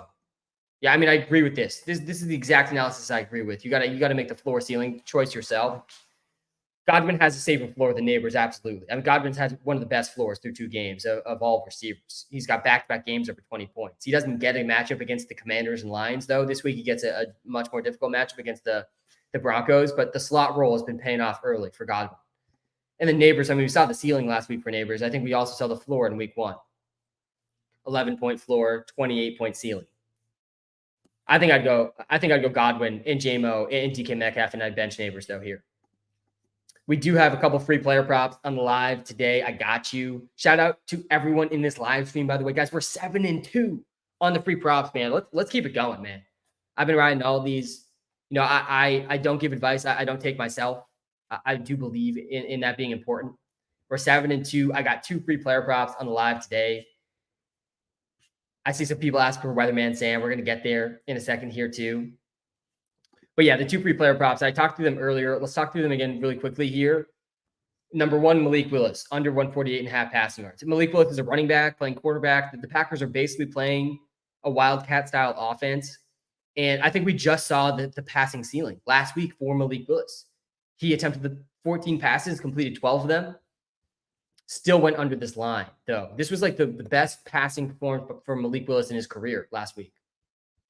Completed 12 from 14, only 122 passing yards. His air yards per attempt are in the bottom 25th percentile. These are, short dump offs to the talented playmakers on the Packers trying to get yards after the catch. They're going to need some big yards after the catch plays for Malik Willis to be able to, beat this line by any sizable amount. Like, this feels very close to the Malik Willis ceiling passing yards wise. Depending on the game script, he could easily go into 100 yards passing. And even if they're forced into, say the Titans Offense plays pretty well. I mean, they do have two good running backs. Packers have struggled to stop the running backs this season. So you say the Titans get up in this game. Hashtag revenge game here, by the way, from Malik Willis. Even if they fall behind, like there's a decent chance Malik Willis just is not good enough as a passer to beat this line. Like even if he's in a game environment where most quarterbacks would throw the ball 20 times, I'm not even sure he'll throw the ball 20 times in that game. I mean, it was a really, really unique environment last week where the Packers were just so clearly going to run the ball basically every single play, and they still were doing it effectively. Tougher matchup this week to do that against the Titans front seven. But yeah, Malik Willis under, like that one a lot for a lot of different reasons. I think there's a lot of outs there for Malik Willis to go under. And then I also like Samaje Perine under 17.5 rushing yards. This is one of the primetime games this week. Guys, he does not have a carry this season. Perine does not have a carry this season. He barely has played, actually. I think it's 15 total snaps, 17 total snaps this season for Samaje Perine. Samaje Perine's role is really clear. Really clear. He's the third down, pass blocking, pass catching running back. He still might not get a carry in this game. I don't think we see Samaje Perine get more than 3 carries in this game. And even if he got more than 3 carries in this game, he is not a lock to go over 17.5 rushing yards. Especially when you look at the matchup, too. There's only one running back that's averaged more than 3.5 yards per carry against the Falcons. And it was Saquon Barkley. That's not what Samaje Perine's going to do. So, we're getting a 3.5 yard per carry running back here who might not get more than 3 carries. Yeah, sign me up for that all day. Under 17.5 rushing yards for Perine. There's my analysis there for the free props. We're going hopefully 9-2 on the season once these both cash. All right, let's go to the quarterback rankings. What do you think about Jaden Reed this week? Yeah, I don't feel good about the Packers like at all. Okay. Running back tiers. We'll go to the running backs next. I got the quarterbacks up here. Let's talk through the QBs a little bit. I do want to get to some more of these start sits. I think there's still several more games to talk through as well. We'll get to all of those. I think we're probably over halfway through now. Hey, Sam, 5 stars in the App Store. Brett, thank you, man. Yeah, one of the best ways you guys could possibly support me is tossing the Walter Picks app a 5-star review in the App Store. It takes you literally 2 seconds. It takes you 2 seconds. Let's be real. It takes you like 15 seconds. You're like 3 presses of your finger away from going to the App Store, going to the Walter Picks app, tossing a 5-star review. Let me know in the comments if you do. I do appreciate it. We'll try to get your comment. I will try to get to all the comments, by the way. We're going to get to hundreds more comments, guys. We're only an hour in. We got multiple hours to go. It is a fantastic Sunday morning. So many good football games going to be on our TV screens in just a few hours. Tough situation here. I need to start 2 full PPR. Chuba Hubbard, Deontay Johnson, Ladd, Whittington, thanks. Yeah, this is tough, man. This is tough. And again, I don't want to start Ladd. I don't feel good about the fantasy players in this Chargers-Steelers game. This game feels like we're going to get 40 total carries in this game with not great efficiency because both defenses will know that the other team's going to run. We got an injured and hobbled Justin Herbert. Whittington is a good sleeper this week, like a decent sleeper. He's a sleeper, though.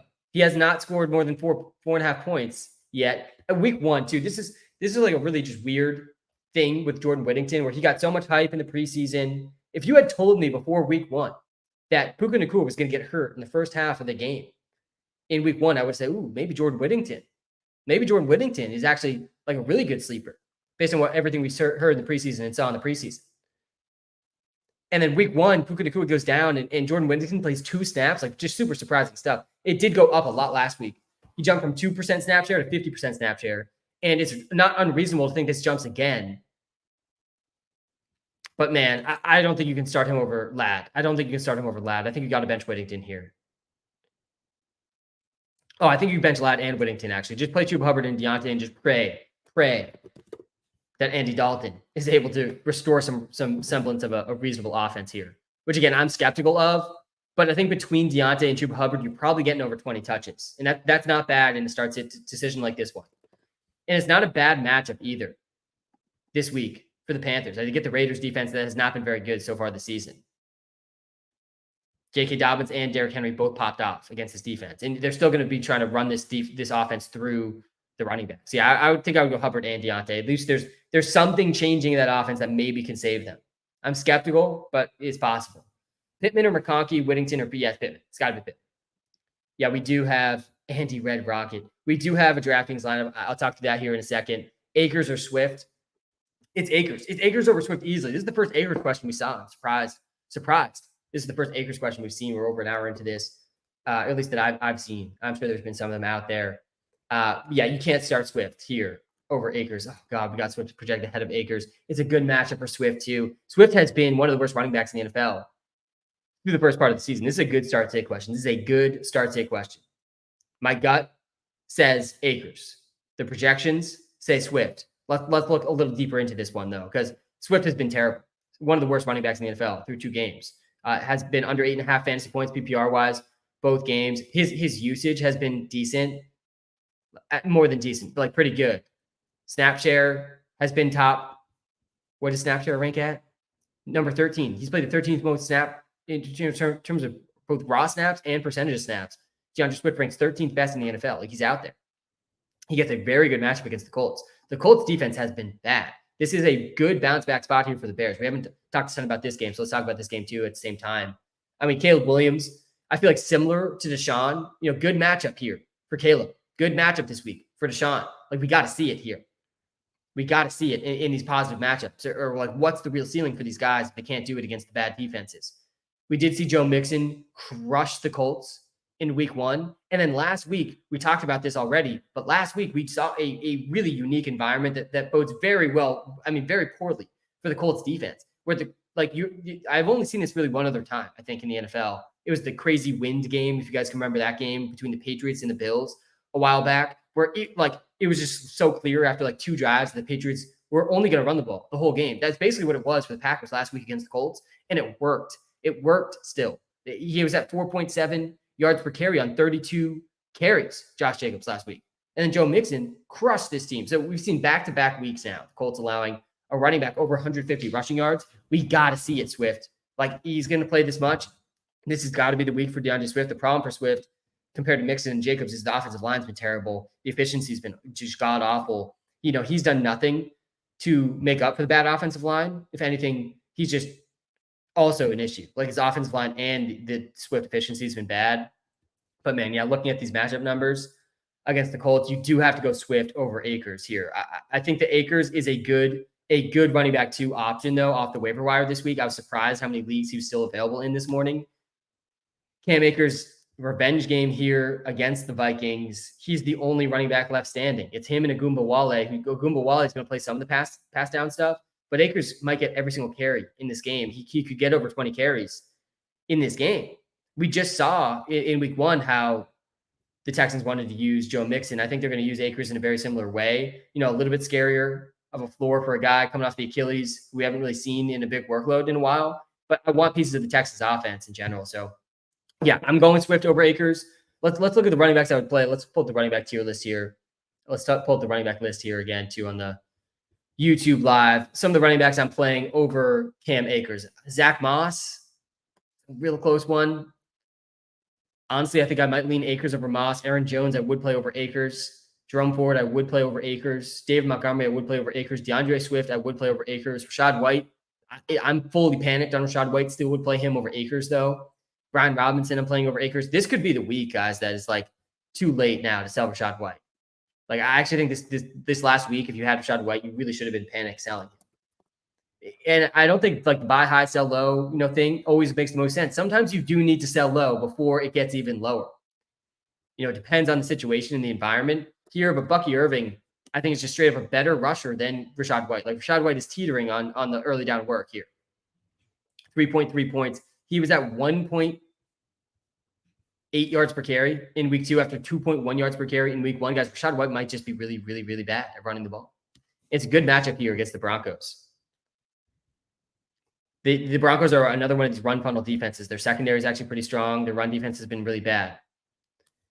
Over 16 points allowed to running backs in back-to-back games here for the Denver Broncos. All right, let's pull the DraftKings lineup. Let's pull the DraftKings lineup to talk to this. We did cash last week, but we didn't come in first. My goal here is coming first. These are tournament lineups. Again, you should play off these. You don't need to play these exact lineups necessarily. Talked about a lot of these players already on this live stream, but we're going with the Derek Carr step. We get to play the number 1 overall quarterback in fantasy. He's priced at like QB 10 in a game. The thing, too, with the Saints offense is we haven't seen them in a close game. Derek Carr is the number 1 quarterback in fantasy football, and he has not played in a close game yet. What were these games going to look like for Derek Carr if they were close? He could have got to 40 points in some of these games. And I think we might see that this week in a game that I do think will be close against the Eagles. This is like a 1-point spread game. I think the Saints might even be favored in this game. Got to look at that. But 15.2 yards per attempt for Derek Carr last week. 8.7 yards per attempt in week 1. I mean, he's been the best quarterback, arguably, in football. From a fantasy perspective, he's number 2. I lied. I said he was number 1. He's number 2. I think he might be number 1 on the slate. Baker might even be number 1. I also just think the double stack here is just so clear, right? Like the top 2 receivers are really obvious. I'm in on Olave this week too. I really think we see a big bounce back game from Chris Olave. A lot of the underlying numbers for Olave have looked very strong. He's still the clear top receiver on this team, and Derek Carr has looked great. If you told me before the season that the Saints offensive line was actually going to be good and Derek Carr was going to perform, top 10 level performance, I think I would say you got to draft Chris Olave in the second round. And I still think that's probably true. I definitely think Chris Olave bounced back against this Eagles secondary. A good matchup here for the passing attack. And also just a good game environment here if the Eagles can keep up. I'm not running it back with anyone in the Eagles, though I don't feel great about that. I do usually like to go with a stack and a bring back with someone in the Eagles. But there's only a couple guys you can really play on the Eagles. It's Saquon and Devontae Smith. That's pretty much it. I mean, you could try to get Goddard in there. I don't think in tournaments that Goddard makes that much sense. He'll at least be probably pretty low owned, so it's worth considering. But I don't feel great. If this game ends up being really high scoring, you're probably going to want one Eagle in there. So you might need to find a way to get Devontae Smith in this lineup, maybe instead of Ayuk. But I really like Ayuk against the Rams this week. I think he's locked in for over 30% target share this week. I think he's a great play. I think Jackson Smith and Jigba against the Dolphins, also really good high ceiling play. Brock Bowers could be easily tight end 1 in fantasy, just in general. Like him and his matchup against the Panthers. And then we're going Achane. Achane, he projects as running back 2 this week in the Walter Picks app. In a game where I said this earlier in the live, I mean, Achane's getting at least 20 touches today. If he stays healthy through this game, he's getting at least 20 touches in this game. Mostert's out. Skylar Thompson is playing. They're going to have to hand the ball off a lot in this game. He had 22 carries, seven catches last week. 29 touches for Achane. Any game where Achane's getting at least 20 touches is a game you kind of need Achane in your DraftKings line. Achane has the highest ceiling of all running backs. In a pretty good matchup against the Seahawks, too. The Seahawks have not been great against running backs. We saw Mondre and Antonio Gibson both crush them in their last game. Mondre, by the way, shout out to all the Mondre people, feeling a tiny bit better after week 3 about having Mondre on my do not draft list. He had 0.3 points. Hate to see that on a Thursday night. So here's the DraftKings lineup. Yeah, I do like the Browns defense, too. They're the highest priced defense. I usually won't play the highest priced defense. But, I mean, the Browns defense is going to just obliterate the Giants offensive line today. I do like that a lot. There's the DraftKings lineup. All right, let's get back to some of these start-sit questions. I think there's still a few more games to talk through as well. We haven't talked about this one yet. This is the 3rd straight week. A storyline following closely. WTF going on with the Bengals. What is going on with the Cincinnati Bengals? T. Higgins is back this week. The Bengals really should have beat the Chiefs. Like, I actually don't think it's as dire in Cincinnati as it was after week 1 where they lost the Pats. But you got it. We all saw it on Thursday night. How did the Bengals lose to the Patriots? I still have, some panic level concern for this Bengals team after that week 1 game. They should have beat the Chiefs last week. They seem to always show up against the Chiefs. Amari Cooper versus Shaheed. Oh gosh, we talked about that one earlier. I think you got to go Amari over Shaheed. It's a tough call. I mean, they've had polar opposite starts to the season. I don't love J.K. Dobbins this week. He's looked great.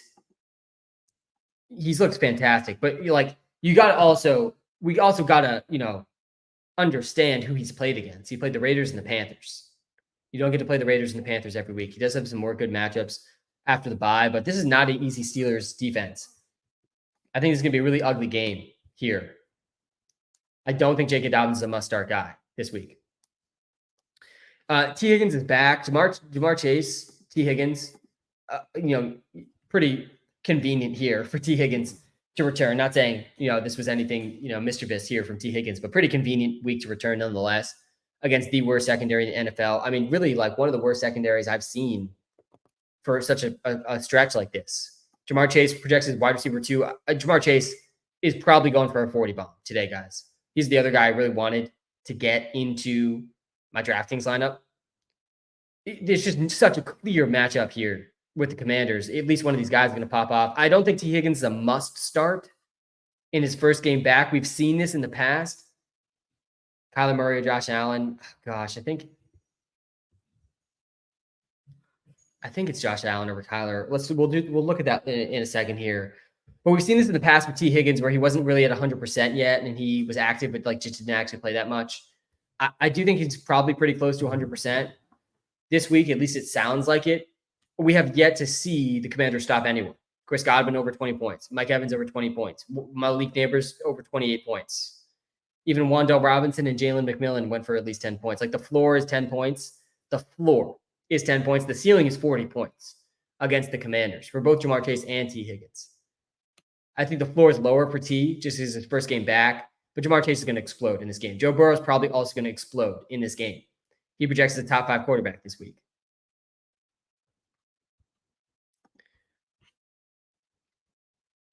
We've seen 2 top 6 quarterback performances. Daniel Jones ranked a quarterback 6 last week against the Commanders. Daniel Jones and Baker Mayfield have thrown a combined 6 touchdowns against the Commanders. So yeah, you got to feel good about Joe Burrow this week for sure. The only quarterbacks I'm playing over Joe Burrow, Jalen Hurts, Josh Allen, Kyler Murray. That's it. End of list. This would be an all-time down bad team, though, by the way, if they lose this game. All right, let's get to some more of the comments here. B-Rob versus Sharp. Yeah, I think I would go Sharp over B-Rob. Sharp or ETN. Oh, that one's actually pretty close. I think that one might be ETN over Sharp. Tank Bigsby, one of the only injuries where, yeah, it is ETN over Sharp. Tank Bigsby is one of the only injuries we're still waiting on. If Bigsby's out, ETN's just locked into such a good role. Should I start Olave or Devontae at flex? I think let me put the wide receiver rankings here again on the YouTube live. I think it's Olave. I think the app might disagree with me on this one. I do have Olave and Jameson Williams a bit higher in my rankings than the app has. Oh, wow. Yeah, it's close. I'm going Olave here. Adams has looked good. He had 26 points last week against the Ravens. Teams have skewed very run-heavy against the Panthers, though. No reason to expect that will be any different for the Raiders. And this game environment with Olave against the Eagles is a great one. I'm willing to buy low and have some trust in the number 1 receiver for the Saints. He had what was his target share last week? I think it was over 30%. He had a 40% target share last week. You're telling me Chris Olave coming off a 40% target share against the Eagles in a high-scoring game environment versus the Raiders against the Panthers in a run-first game environment? Yeah, I'm going Chris Olave there like pretty easily. I think it's close, but personally, I'm not benching Chris Olave if I don't need to in week 3. Why is Drake London a must start? Yeah, so like I was kind of surprised, honestly, how well Drake London was projecting. And you look a little bit more into it. You think about the game environment here too for Drake London, and he pretty clearly becomes a must start. Olave projects as a top 12 receiver. London projects as a top 12 receiver in the app this week. I got him 2 spots. I moved Olave and Jameson Williams ahead of Drake London in my rankings, which is I do think how I would play it. I mean, horrible week 1 for London, but great week 2. 17.4 points, had 6 catches, a strong 24% target share. Now he gets the Chiefs. A tough matchup against the Chiefs for sure. Chiefs secondary has definitely been very good. Yoshabas, 14.7 points. Jamar Chase only at 7.5. But yeah, with this type of usage, the type of player that Drake London is, the type of role he's in, and the game environment that he's probably going to be in here, I do think he's a pretty strong start. I personally would play Jameson Williams and Chris Olave over him. I think you could consider DK Metcalf over him, but I'm playing Drake London over a lot of guys, which why I put him in the must-start category.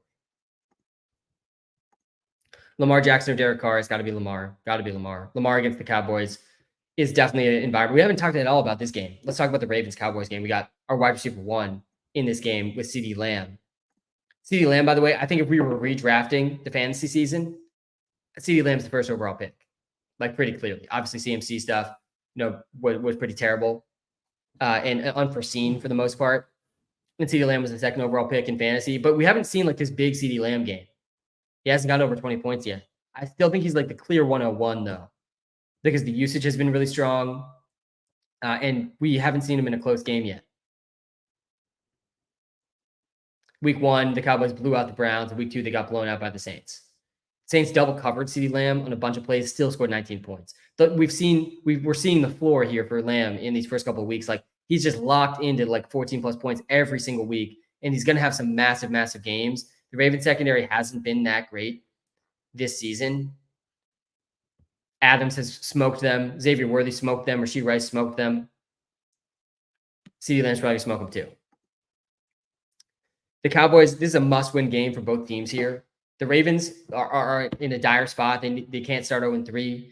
The Cowboys are trying to avoid 1-2. I mean, the loser of this game is going to have a losing record through 3 weeks. Both teams expected to be, Super Bowl contenders heading into the season. Any sleeper tight ends available? Yeah, Brenton Strange is a good Evan Ingram backup. Brenton Strange was the primary pass-catching tight end for the Jaguars. He is, I think, the sleeper tight end this week.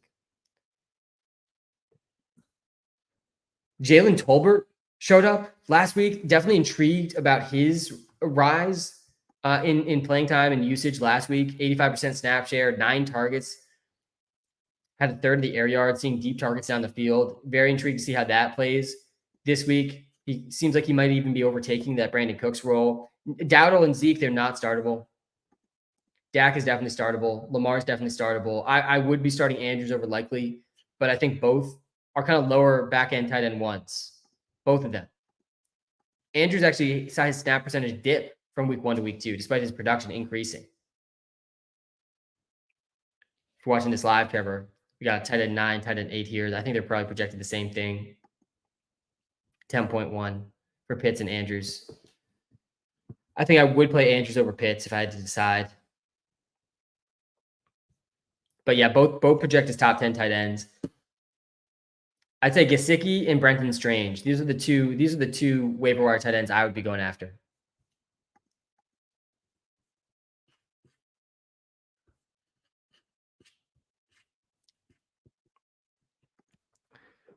Are we doing Levi? Would you start Caleb Williams?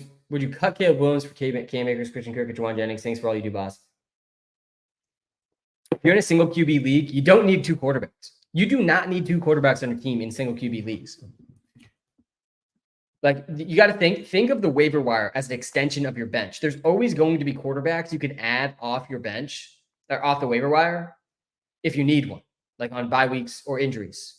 So yeah, you don't need Caleb Williams on your bench. I would definitely prefer Christian Kirk. I'd like Christian Kirk over Cam Akers. Christian Kirk has a better chance to be a long-term fantasy asset. Dobbins or Rashad White. Yeah, it's Rashad White over Dobbins. Hey Sam, Zamir White or Brian Thomas Jr. It's Brian Thomas Jr. I mean, these 2 players the most polar opposite players in the NFL? I think they might be. I think Zamir White and Brian Thomas Jr. might be the most polar opposite players in the entire NFL. Honestly, like I don't know if you could come up with 2 more polar opposite players. Brian Thomas Jr., I think he leads the NFL. Let's get yards per reception in here.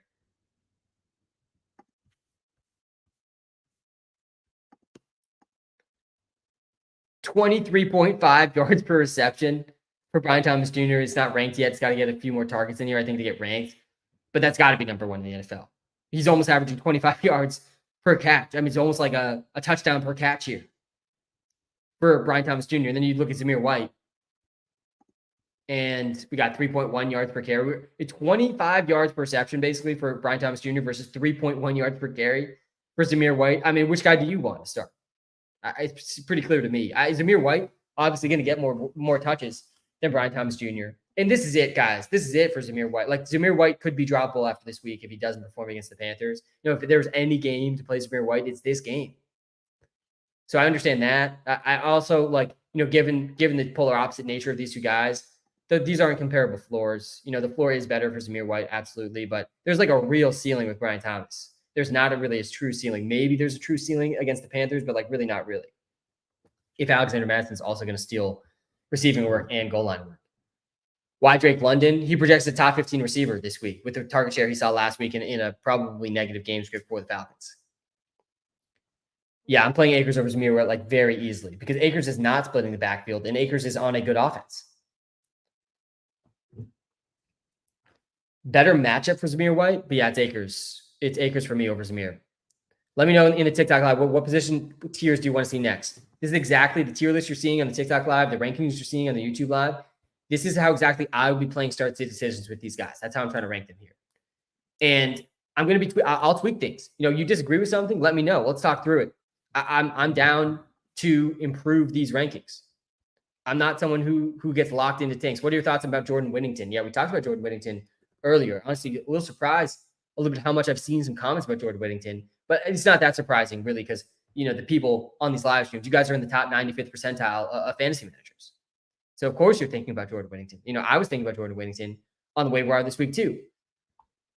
I don't think he's a good start this week. I think he's a good sleeper, just in general, like a good sleeper. He's a good sleeper pick. But he's not a guy I want to force into my starting lineup. I do think we probably see his snap percentage continue to increase. He went from 2% to 50% week 1 to week 2. We're probably going to get close to 70 to 75%. Wide receiver rankings, I got you with the receiver rankings. This is a long one, the receiver rankings. I'll put the receiver rankings again here on the YouTube live as well. Jordan Whittington, you won't find his name here. He would be right there in tier 8. I prefer Tyler Johnson and DeMarcus Robinson, though, still, to Jordan Whittington. Kittle's out. It's a desolate wasteland, guys, for the tight ends. Kittle's out. If you're just waking up, it's not morning anymore, at least for me. I've been up for 6 hours, grinding, getting ready, getting excited for the slate of Sunday game. So good morning. It is technically still morning, but to me, it feels like we're deep into the afternoon at this point in the day. It's a good pre-noon to you, I guess. But if you're just waking up and you haven't been on it this week, it's bleak out there for the tight ends. No Evan Ingram this week. No George Kittle this week. Brenton Strange. Guys, Brenton Strange is probably the best sleeper tight end of the week. He had 9.5 points last week, which ranked top 10 among tight ends. So he was a top 10 tight end last week. He did better than Evan Ingram did in week 1, Brenton Strange. 3 catches, 65 yards for Strange. But he also was out there a lot, 68% snap percentage. He saw 6 total targets. He had a 22% target share in this game. Clearly the preferred pass catching tight end. I had never heard of Brenton Strange, prior to this game. I imagine many of you had never heard of Brenton Strange. Well, now we know about Brenton Strange, and he's startable this week for sure against the Bills. They play tomorrow night.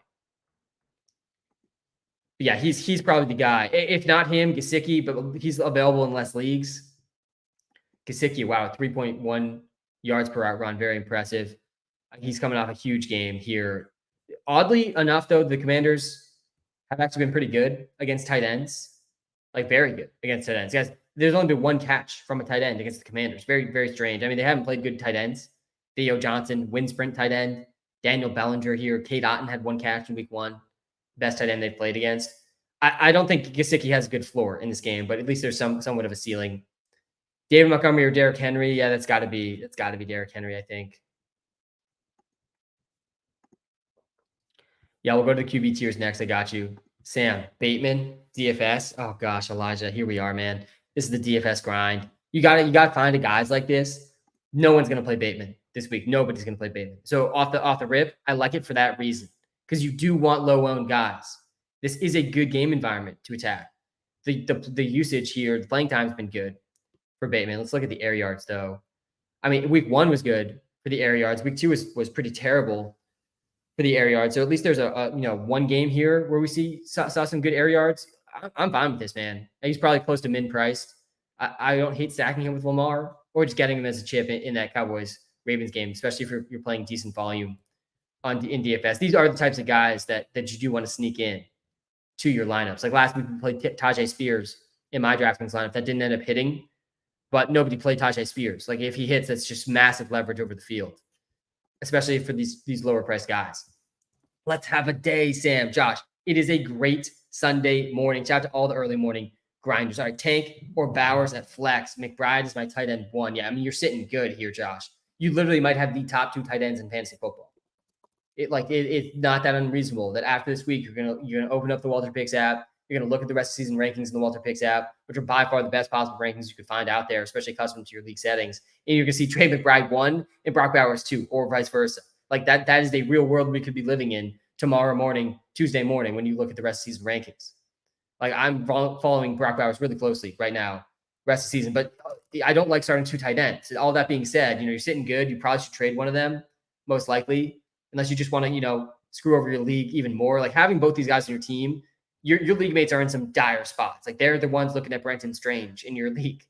It's tough out there for the tight ends. No George Kittle, no Evan Ingram this week. But yeah, you got to start receivers over these tight ends. You got to start Tank. Tank has not looked great, but he also dropped a 60-yard touchdown in his last game. -3 receiving yards last week. Decent spot for him against the Vikings. The snap percentage, the route rate hasn't been terrible. Only 4 targets wasn't great. But yeah, you got to go Tank over Bowers. I think you got to go Tank over Bowers. Not comparable ceilings here, like at all. We haven't seen Bowers score a touchdown yet. I do think that the touchdowns are going to come for Bowers. But don't start 2 tight ends. Like this, I think it paints well why you don't need to start 2 tight ends. Don't start 2 tight ends. There's still value to having Bowers on your team because nobody else has. Hey, Sam, Carr versus Eagles or Mayfield versus Broncos? Yeah, for me, it's Derek Carr, like pretty easily here. Pretty easily. The Broncos have been pretty bad against the run, pretty good against the pass, just generally speaking. Derek Carr has been a top 2 quarterback. Actually, I think those are the top 2 quarterbacks in fantasy. I see some Weatherman Sam comments. We're going to get there. B-Rob, Connor, Pollard. Yeah, you probably have to bench B-Rob there. But I do like B-Rob this week a lot against the Giants. He's in a really good spot here against the Giants. Ridley over Pickens this week. And yeah, you cannot start Pickens. You can't start him. Like Ridley's a comparable ceiling too. I feel like to Pickens, it's just way better floor. The Steelers-Chargers game is going to be a gross one. I mean, Pickens is the only, obviously, receiver you could consider starting for the Steelers. But yeah, I'm playing Akers over Steele easily too. I think Steele is a trap. I think Samaje Perine's an even bigger trap. All right, hey, Sam, Apple eliminated a W last week. Let's go. Guys, if you have not downloaded the Walter Picks app yet, you got to download the Walter Picks app. The best way you could possibly support me. It's the best way that you can get an edge in your fantasy leagues. Also, if you like player props, the app's going to help you crush those. Use code SAM when you sign up. Do appreciate it. Link is in the YouTube description, in the TikTok bio. I see tons of start take questions. Guys, the app will help you with those. I'm going to talk about every player on this live as well. All right. Ugly decision to make here for wide receiver 2. Yeah, you're not alone with the ugly decisions here this week. Waddle or Deontay. Also, second league, no Ingram. Should I go Muth, Park, Strange, Gesicki? Yeah, I think pull the tight end rankings here again. I think it's actually Parkinson. I would go Colby Parkinson here. Colby Parkinson is not a bad floor play at tight end, like with at least a somewhat intriguing ceiling. I think I would go Parkinson, then Gesicki, then Strange, then I want nothing to do with Muth, really. I think Pat Freiermuth is well off the fantasy radar right now with how the Steelers offense is being run. And then Waddle versus Deontay. I think we had something similar like this before earlier in the live too. You got to play Waddle. You have to play Waddle. And like generally speaking, I don't hate Deontay and Chuba Hubbard, maybe benefiting from a new quarterback, but this is a big maybe. It is a maybe, guys. This is not. I don't see Ridley on your list. Yeah, Ridley's here on the list. He's at the tier 4 right here on the TikTok live in tier 4. I had the Jackson Smith and Jigba and T. Higgins. I do want to start Jackson Smith and Jigba pretty bad this week. That would not knock you for starting him over Calvin Ridley.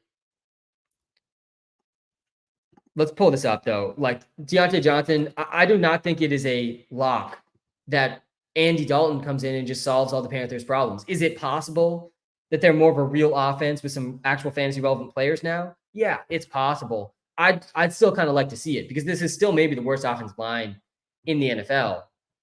And is it going to be Deontay or Adam Thielen that Andy Dalton prefers? I think it's probably Deontay. I thought going into the season pretty clearly Deontay was going to dominate this team in targets. That has not really played out through 2 games. Deontay's been one of the bigger busts in fantasy. He only has 5 catches through 2 games. I mean, the whole Panthers offense obviously is at play there. But yeah, I'm going Waddle over Deontay Johnson like pretty easily. Pretty easily for me. Much more of an exciting ceiling, even with Skylar Thompson starting. Shakir or Mike Evans? Yeah, I got to go Mike Evans there. Where's Rashee Rice? Rashee Rice is right up there. He's wide receiver 5 in tier 1. Rashee Rice needs to be started in all spots. We said this earlier. I say this for certain guys throughout the season. No Rashee Rice questions. We don't need him. We start him. He's a top 5 receiver. He was one of the best fantasy picks all offseason. Pick 2 half PPR. T, Ford, Rashid, and Jigba. I see you're low on T. Higgins. Yeah, I'm a little mixed on T. Higgins. I'm scared to have him so low. I actually am scared to have T. Higgins so low. But we've seen this in the past. I'm a little bit, I think, jaded from the past here with T. Higgins, where we've seen this in the past where T. Higgins comes back, he's not fully healthy, and he doesn't actually play that much. How much is T. Higgins actually going to play today is my concern. The matchup's obviously great. T. Higgins has a massive ceiling against the Commanders. How much is he really going to play, though? If we go back to 2023, I think we'll see it. Go to the snap percentages here. I think this was the game here in week 4. It was either week 4 or week 8 where he came back, wasn't fully healthy, and he didn't have a good fantasy day because he barely played. Like, are they really going to push T. Higgins to 100% snap share today? Probably not. They probably won't. So I think there is a kind of a scary floor for T. Still a good ceiling, though, against the Commanders.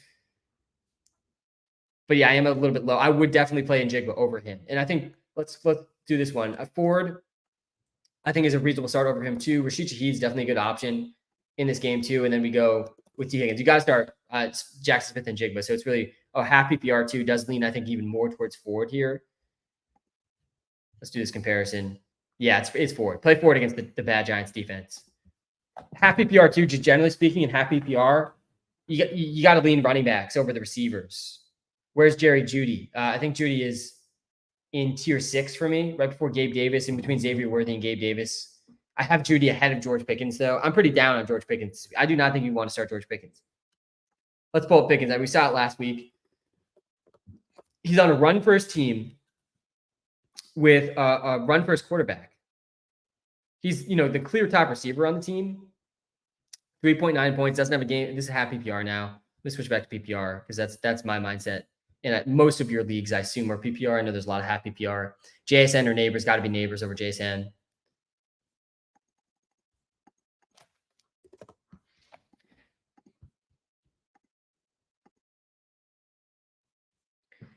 $13.5 points week 1, only 4.9 week 2. He only had 4 targets last week. This is going to be an ugly, slow run first game across the board. The Chargers, how have they done against receivers here? I think they've actually been a decent. I mean, no big games. No big games against the Chargers. I think these color coding is wrong. Something going on with this color coding here in the game logs. The matchups tab obviously gives the context we need, though. Hey, Sam, is Terry worth a start over Javonte in the flex? Oh, gosh. This is not an easy one either. I think so, especially if it's a PPR league. I think so. I mean, Javonte, I think we were on it last week with Javonte. Oh, he projects a tiny bit better here. We had Javonte as a bench last week, finished with 11.5 points. Did end up getting a decent amount of total yards. He had 5 catches to save his day. Not a good matchup for him against the Bucs, though. Honestly, I think in PPR, I would be going Terry McLaurin. It's tough. The tough part for Terry McLaurin is they're spreading the ball around so much, so much. All right, let's switch up the ranks. Let's go to the running back list here. See some big people asking for that. Pull that up here on the YouTube live as well. Talk through some running backs. Start sits here. But yeah, I think I'd go Scary Terry over Javonte. Pick 2, T. Higgins, Kelsey, or Bowers. Oh, gosh. I think you got to go Kelsey and Bowers. Crazy for going to Dunze over Cooper and Waddle. Yeah, I do think that's crazy. I do think that a Dunze is a pretty intriguing buy low, honestly, though, right now. I still think a Dunze is better than what we've seen. And we've seen terrible stuff here for fantasy. 5 points and 2 points in weeks 1 and weeks 2 and weeks 1, respectively.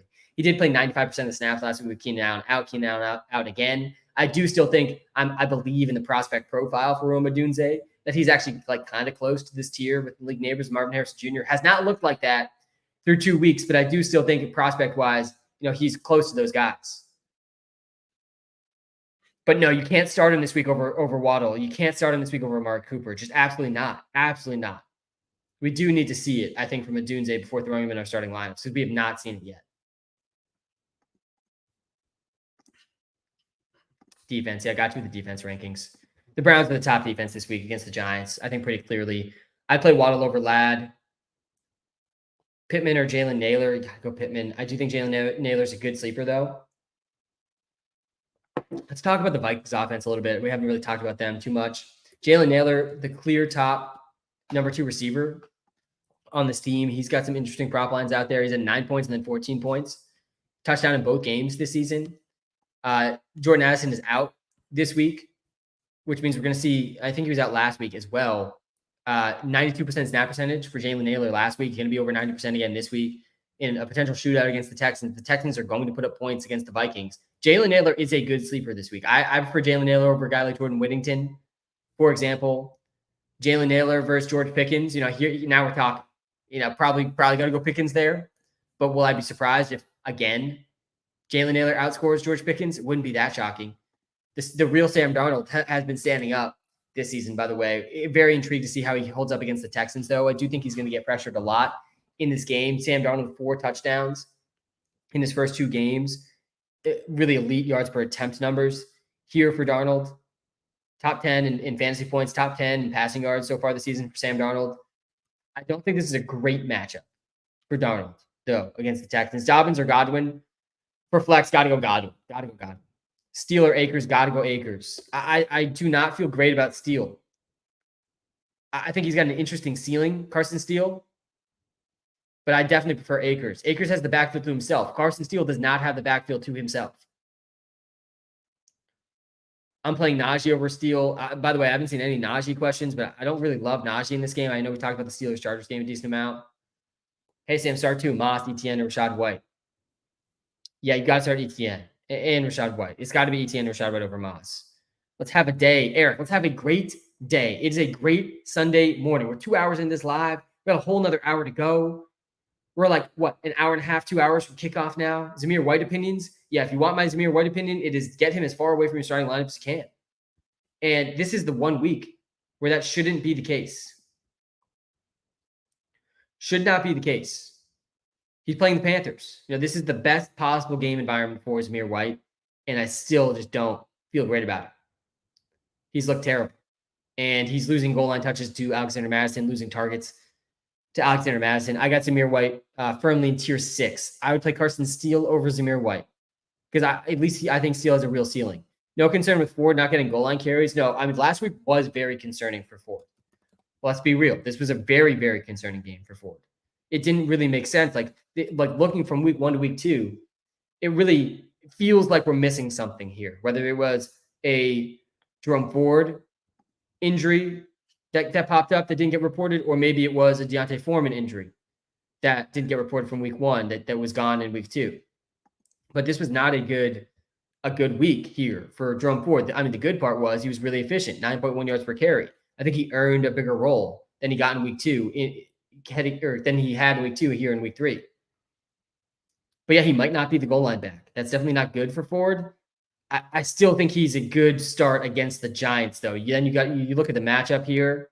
Let's look at the red zone numbers here. He had no touches in the red zone last week. Nothing. After two rushing attempts and 1 goal line carry in week 1. But yeah, I'm willing to buy Jerome Ford in this game against the Giants. Carr or Stroud? You gotta go Stroud, I think, over Carr.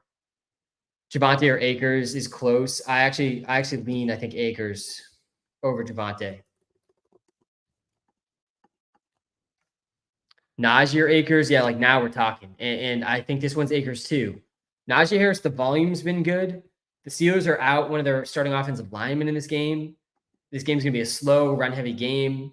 And the problem for Najee Harris is a touchdown-dependent running back who hasn't scored touchdowns because the offense is slow and not so great. Najee Harris is like one of the least sexy starts in fantasy football. You want to get 8 points, start Najee Harris. But he's got to score touchdowns to score fantasy points. I'm just not so sure he's going to be able to do that. He has not done that through 2 games. Hey, Sam, I need help. Pick 2, Amari, Worthy, Waddle, Akers, Jennings, Gabe Davis, premium subscriber. Yeah, shout out to all the Walter Picks premium subscribers who, you're really appreciated the support, but also the premium subscription is going to help you win fantasy leagues. And it's going to help you with player props, too. Hopefully, you're already benefiting from that, too. But I got you here with the start sit. Amari, Worthy, Waddle, Akers, Jennings, Gabe Davis. Yeah, I do think you got to start Amari Cooper in a spot like this. And then Worthy, Waddle, Akers. It's probably Akers. It's probably Amari and Akers. I think Akers versus Worthy is an interesting one. I do still think Worthy has a good ceiling, but we've seen the floor now at this point with just the volume. I think the answer here is Akers and Amari. I don't hate Waddle, but I prefer not to start him if I can. J-Mo or B-Rob. Yeah, do not bench Waymo J-Mo. We're not benching Waymo J-Mo, guys. Jameson Williams is really an elite wide receiver 2 for fantasy right now. He ranks as wide receiver 8 in fantasy points so far this season, top 15 in yards per route run. He's number 3 in the NFL in air yards. How we doing, Tab? Let's get it, baby. Start 2 and flex. Dobbins, Ford, Pickens, or Akers? Man, Dobbins versus Ford is definitely a close one. I do think Akers probably deserves to be started here. I have Ford ahead of Akers. I have Akers ahead of Dobbins. And then Pickens, I don't want to start. I don't want to start Pickens. I really don't. He had 4 points last week, 5 points last week. Like, there is a ceiling, at least with Pickens, who's a very talented wide receiver, but he's on a run-first offense, a slow run-first offense that has not been able to score very many points. It's a similar issue for Najee as it is for Pickens.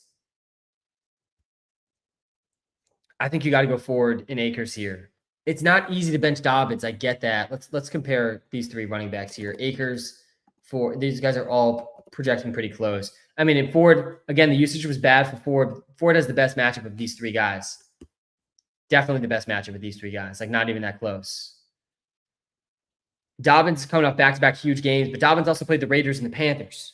Like, you got to keep this in mind. Dobbins is not just like this locked-in top 5 running back in fantasy. He's been top 5 both weeks so far. He's been efficient. Dobbins has been efficient every game we've ever seen him play, really, in the NFL. And I was actually pretty surprised that he got 17 carries last week. I did not think they were going to give him this much work. I thought they were going to be a little more hesitant with his injury history. But yeah, this is not a great matchup for him against the Steelers.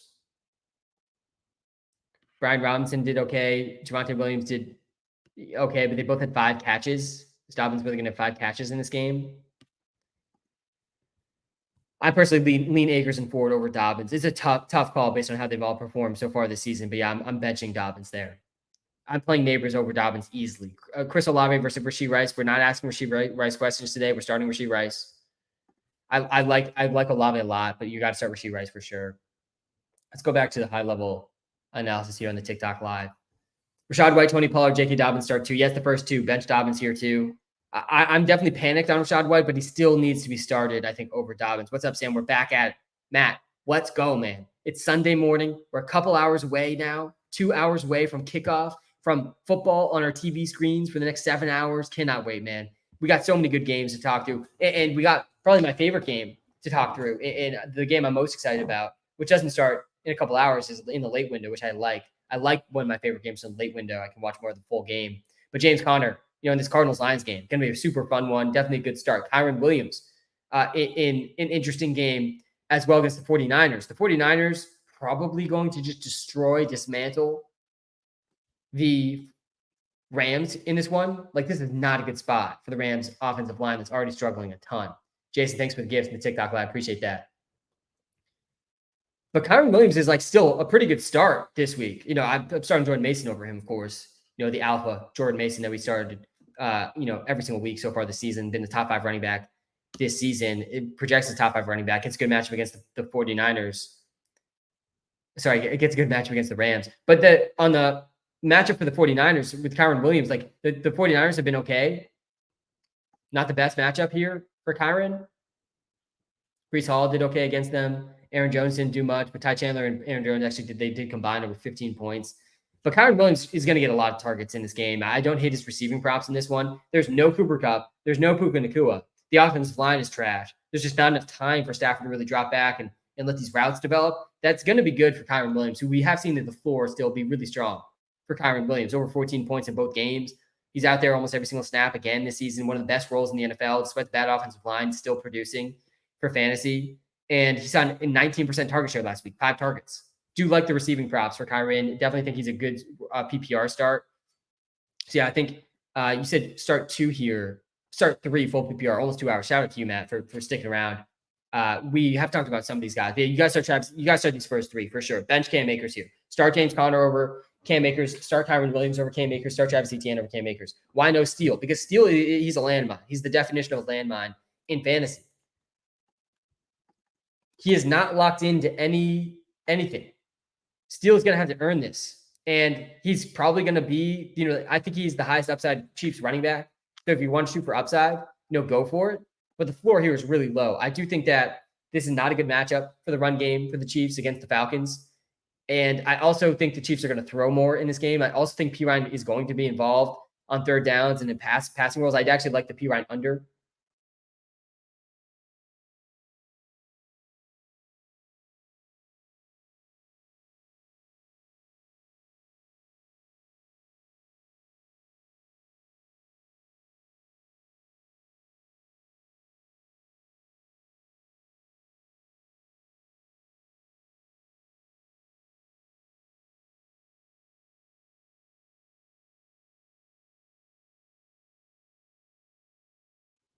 And we're back. Sorry about that, guys. If that I assume that lagged out on your end too. Akers or Demarcus Robinson? Yeah, I definitely would go. I think I'd go Akers there.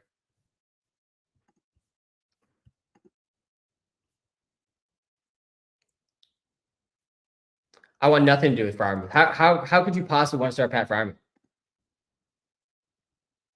I guess he's been okay. Top 14 tight end both weeks, better than I actually thought. Let's go to the tight end rankings here. Let's look at the tight ends. I know everyone's struggling at tight end,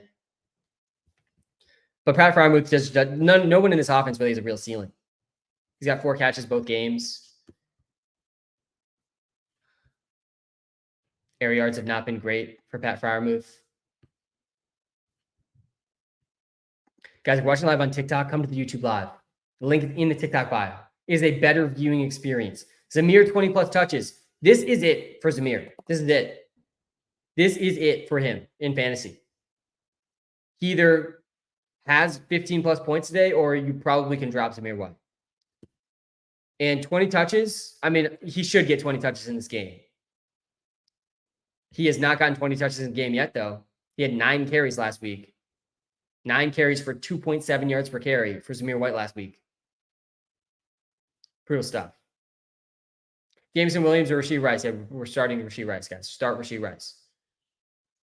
Akers or White? Got to be Rashad White there. Morning, Sam. Flex 1 PPR. Good morning to you, MJ. Shout out to everyone in this live stream. Good morning to all of you. It doesn't feel like morning to me. I'm on coffee number 2 here. I've been up for 6 hours getting ready for this Sunday. Like you're playing jam over flowers. Yeah, why sit Najee? Because what's the ceiling for Najee Harris if he's not going to score touchdowns? And I just don't think there's going to be very many points in this Steelers game. If you had to pick Jamal or Steele, yeah, I'd go Steele there over Jamal. All right, Gabe Davis, Jacoby, or drop one for Juwan Jennings. Yeah, this one's interesting. I do think Gabe over Jacoby pretty easily. Jacoby feels like he's getting squeezed out a little bit. Like still a good receiver for the NFL, but for fantasy, he's getting squeezed out. Brock Bowers is a much better talent than Jacoby Myers is. That's a big problem when you also have Devontae Adams on the team. So yeah, this one's Gabe Davis. Oh, revenge game too here for Gabe. Gabe Davis revenge game against the Bills. You got to be buying into that, at least to some extent. Gabe Davis has actually looked pretty good. He's looked pretty good, over 7 points in both games. He's been one of the lone, I think, bright spots. Brian Thomas has had his plays too. Both these guys, though, are out there a lot. 95% snap percentage for Gabe Davis. Probably going to have to throw against the Bills. I like this one a lot. I think you got to go Gabe Davis over Juwan, over Jacoby Myers for sure. I would probably hold on to Jacoby over Juwan Jennings, but Jacoby's just like not a guy I don't think we're going to be able to start unless there's some injuries. What a glorious day. A glorious, glorious Sunday morning today. We got so many good games. What do you think of JK? I'm nervous about JK Dobbins this week. I don't think we're going to see another 20-point game from Dobbins. All right, let's go to the tight end list here. And let's go to the tight end list here on YouTube too. We're going to get to some tight end questions. Oh, I got the tight end list up. Switch it to the running backs. We'll go to the running backs next here on the TikTok live as well. All right, we got Flex, Happy PR, Dell, Moss, JSN, Ford. Gosh, it's JSN. Start JSN here. It's between Tank and JSN. And like Ford is definitely in play. He's in play because it's half PPR, but I think it's just JSN. Just start JSN against the Dolphins. I do really like that matchup for him. Kyren or Devontae Adams. I would go Kyren, I think, over Devontae Adams. I think Kyren Williams got a really good receiving role today. This is actually probably going to be close, especially in PPR. Yeah, it's Kyren Williams. The defense list, come to the YouTube live for the defense list. Don't have it on TikTok. All right, let's go to the running backs here. Let's get to some more running back start sit questions. Brian Thomas versus Gabe Davis, man, that's just so close. I mean, they're playing really comparable roles. I actually want to see. I don't think that the snap percentage has been quite as good for Brian Thomas Jr. Both guys are playing comparable roles. He's playing a little less snaps, but he's seeing even deeper targets down the field. I think I'd probably go Gabe Davis over Brian Thomas. It's a close one though. Thoughts on Devontae Smith? Yeah, he's an elite receiver. One of the most underrated receivers in the NFL.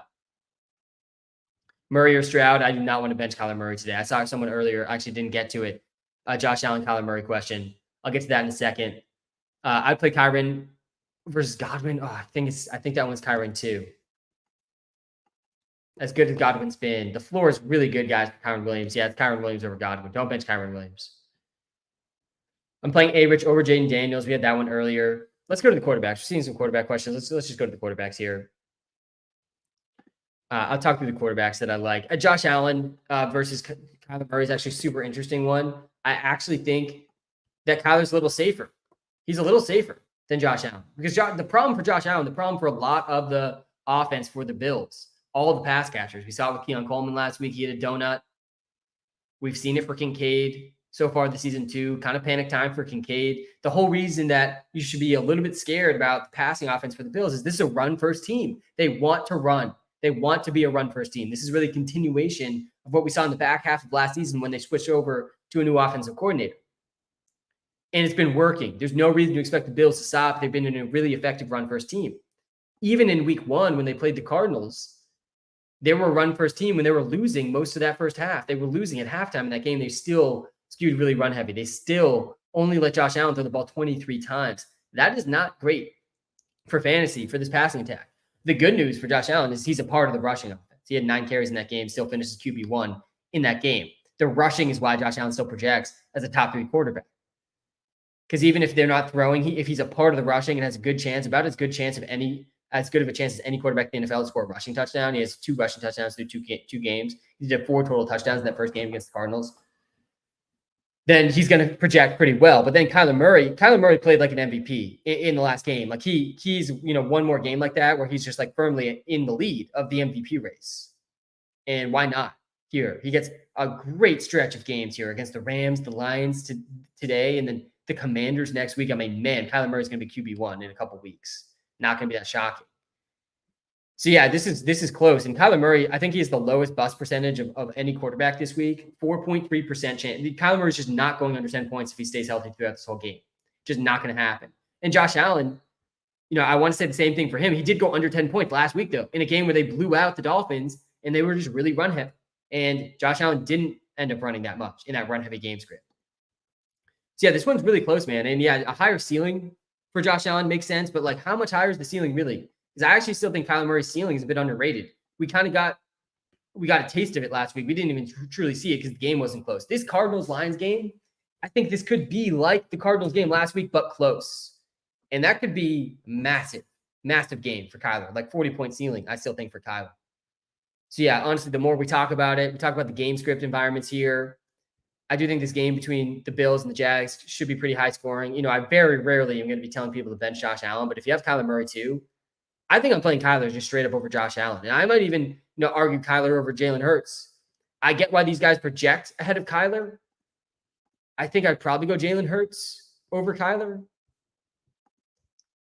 But man, there's definitely an argument for Kyler in this game environment with what we saw him do last week. We saw Dak Prescott only got 15 points against the Saints. Jalen Hurts has been a good fantasy QB, 25 points last week. But man, I mean, similar floor and ceiling for both these guys. I would not knock you for going Kyler over Hurts either. Where's Dobbins? Yeah, Dobbins is a guy that I'm a little scared to start. Worthy or Tank? I think Dobbins ranks like right around running back 25. Worthy or Tank? Yeah, I think you got to go Tank over Worthy. I would play Waddle over Shakir. I'd play Dak over Carr. Let's go back to the wide receiver list. People asking for the wide receivers. A lot of tough wide receiver start sits this week for sure.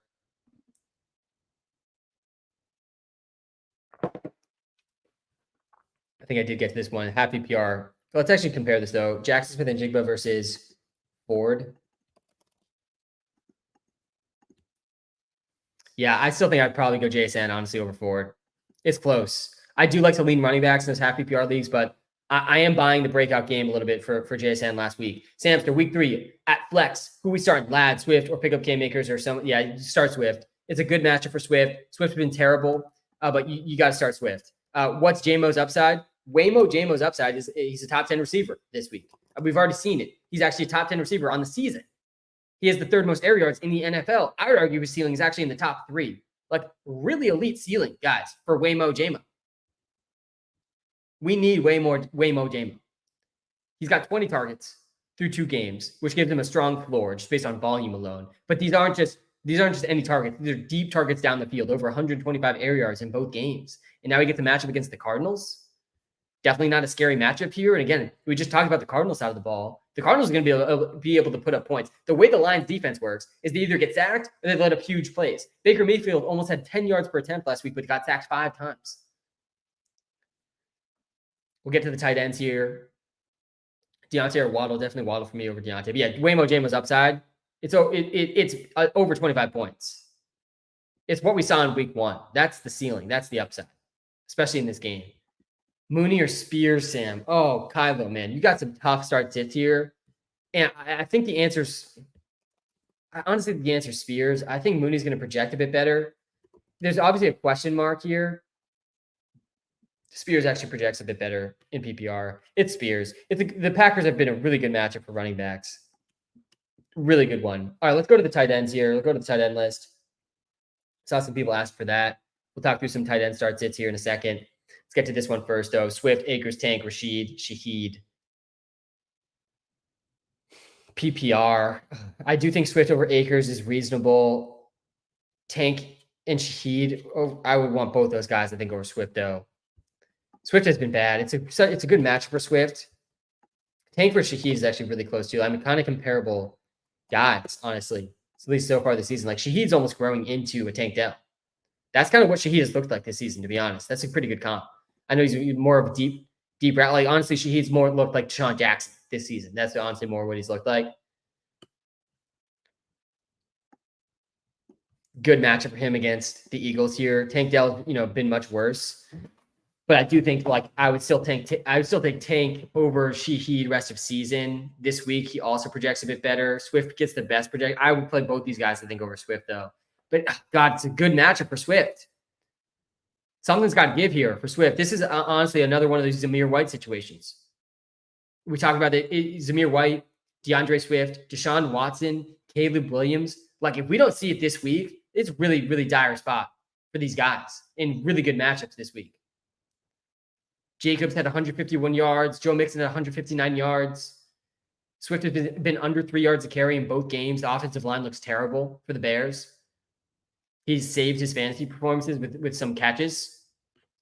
He had 4 catches last week for 24 yards, so he got 8 points. Man, I mean, I think I would probably go Tank, then Shaheed, then Swift personally. But all these guys, are reasonable starts in this decision. Shaheed actually has the highest ceiling, it looks like. Tank has the highest ceiling. I mean, these guys have comparable ceilings. Swift does not have a comparable ceiling. That's part of the reason I would go Tank. I think you go Tank. I do think Tank dropped a 60-yard touchdown last week, guys. If he caught that, a whole different conversation for Tank Dell. Guys, we're live on TikTok and YouTube. Come to the YouTube live if you're watching live on TikTok. I'm telling you, it is a better viewing experience. It's all the same info. And I can share my screen, though. Like all the players we're talking about, I'm sharing my screen to the game logs as we talk through them. If you're watching live on YouTube, guys, smash the like button. If you're watching live on TikTok, hit the follow button. Do appreciate it. I think I would start Ferguson over Kincaid. I think Ferguson's a good start right out of the gates here. Yeah, we got him projected a little bit over Kincaid.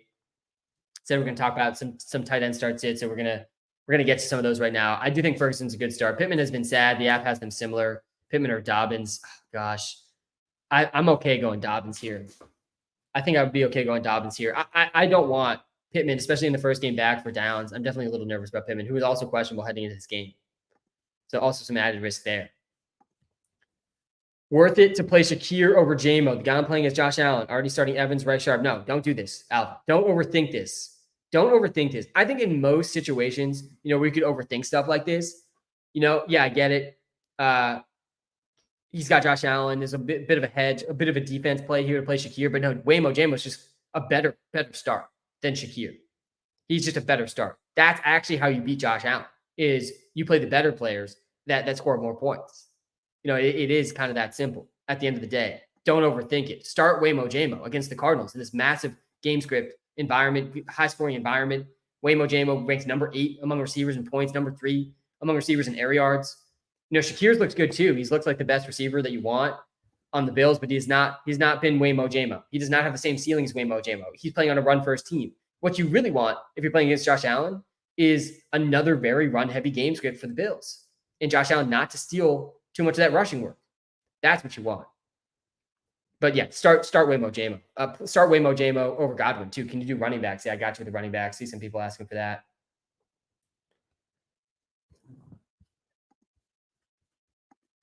Thoughts on Josh Downs this week? Start him over Ladd? No, you just can't start Josh Downs. You just can't in his first game back. I am excited for Josh Downs to be back, to be fair. I think that he's one of the more underrated receivers in the NFL. But I don't know how much he's going to play in his first week. Like he definitely, I expect him to get eased in. I'm going Jamo over Godwin, Jamo over Rashad White. We're going Waymo Jamo in most spots today. You know, we're not going to play him over Rashee Rice. I saw that question. No more Rashee Rice questions. Bijan this week. Yes, start Bijan. He's the number 1 overall running back in our projections, even in a kind of a tough matchup against the Chiefs. Bijan's looks great. Alvin Kamara's looks great. Devon Achane is probably going to smash. There's just, you know, this is the first week, I think, in his career where we're going into the week, before the week, and we're saying Devon Achane's getting at least 20 touches this week. Like, he just is. He did last week. He had 29 touches last week, 22 carries, 7 catches for Devon Achane. No Raheem Mostert again this week. Tua's out too, so they've got to lean on getting their talented players the ball as easily as possible. That's just going to be handing off to Achane, dump offs to Achane, you know, end arounds to Tyreek and Waddle, screen passes to Tyreek and Waddle. This is going to be the Dolphins' offense today.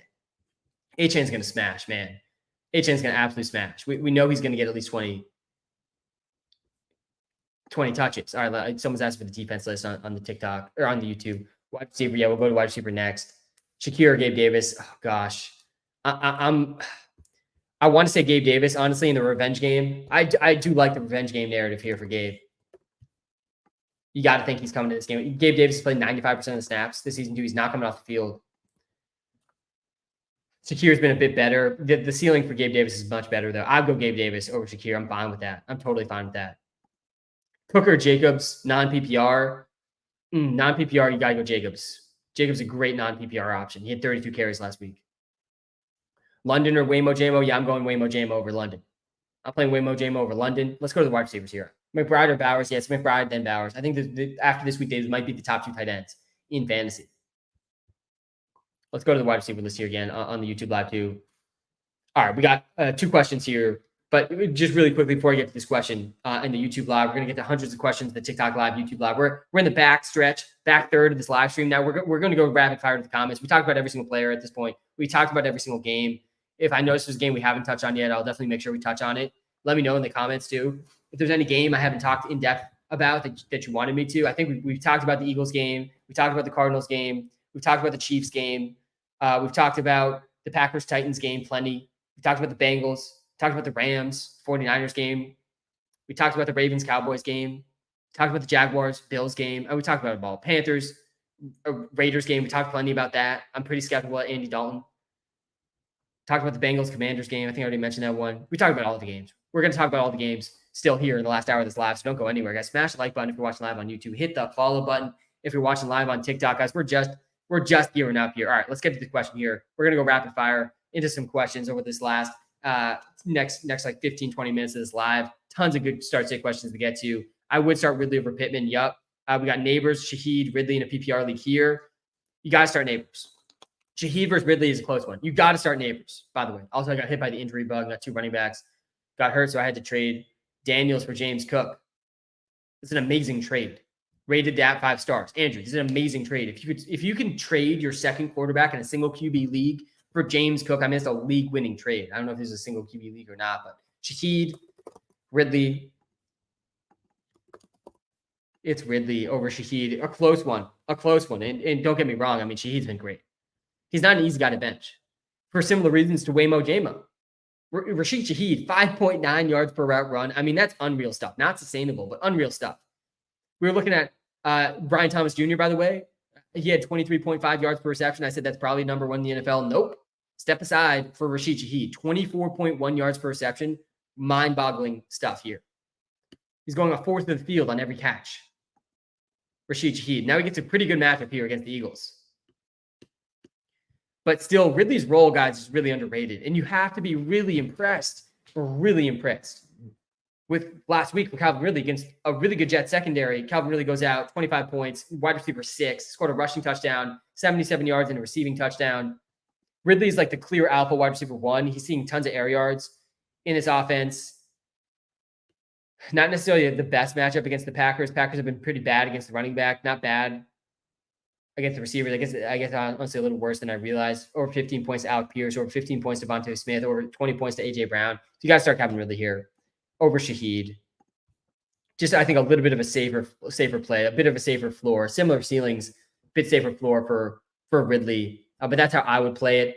Ridley or Bowers. Yeah, you got to play Ridley over Bowers too. Guys, I'm not going to be shocked. One of the storylines I'm watching super closely. We talked about this last week. If you tuned in the live stream last week, you were on this too. We're usually at least a week ahead of like the mainstream, narratives. Last week, we're talking about on this live stream. Last week, is Brock Bowers already a top 5 fantasy tight end? The answer to that seems to be yes. I think yes, he is already a top 5 fantasy tight end. We learned that last week. What I'm watching this week is he the number 1 tight end? Is Brock Bowers already the top fantasy football tight end? He might be, guys. He's top 2 and basically he's top 3 in basically every number that we could possibly care about. He's number 2 in fantasy points. Hasn't scored a touchdown yet. Number 2 in fantasy points. He's number 3 in target share. He's number 3 in air yards. He's number 2 in yards per route run. He's number 1 in catches. He's number 1 in receiving yards.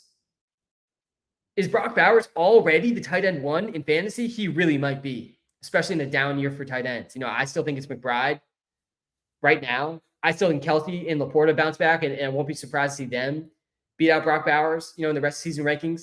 But Brock Bowers is going to start scoring touchdowns with this type of usage, this type of production.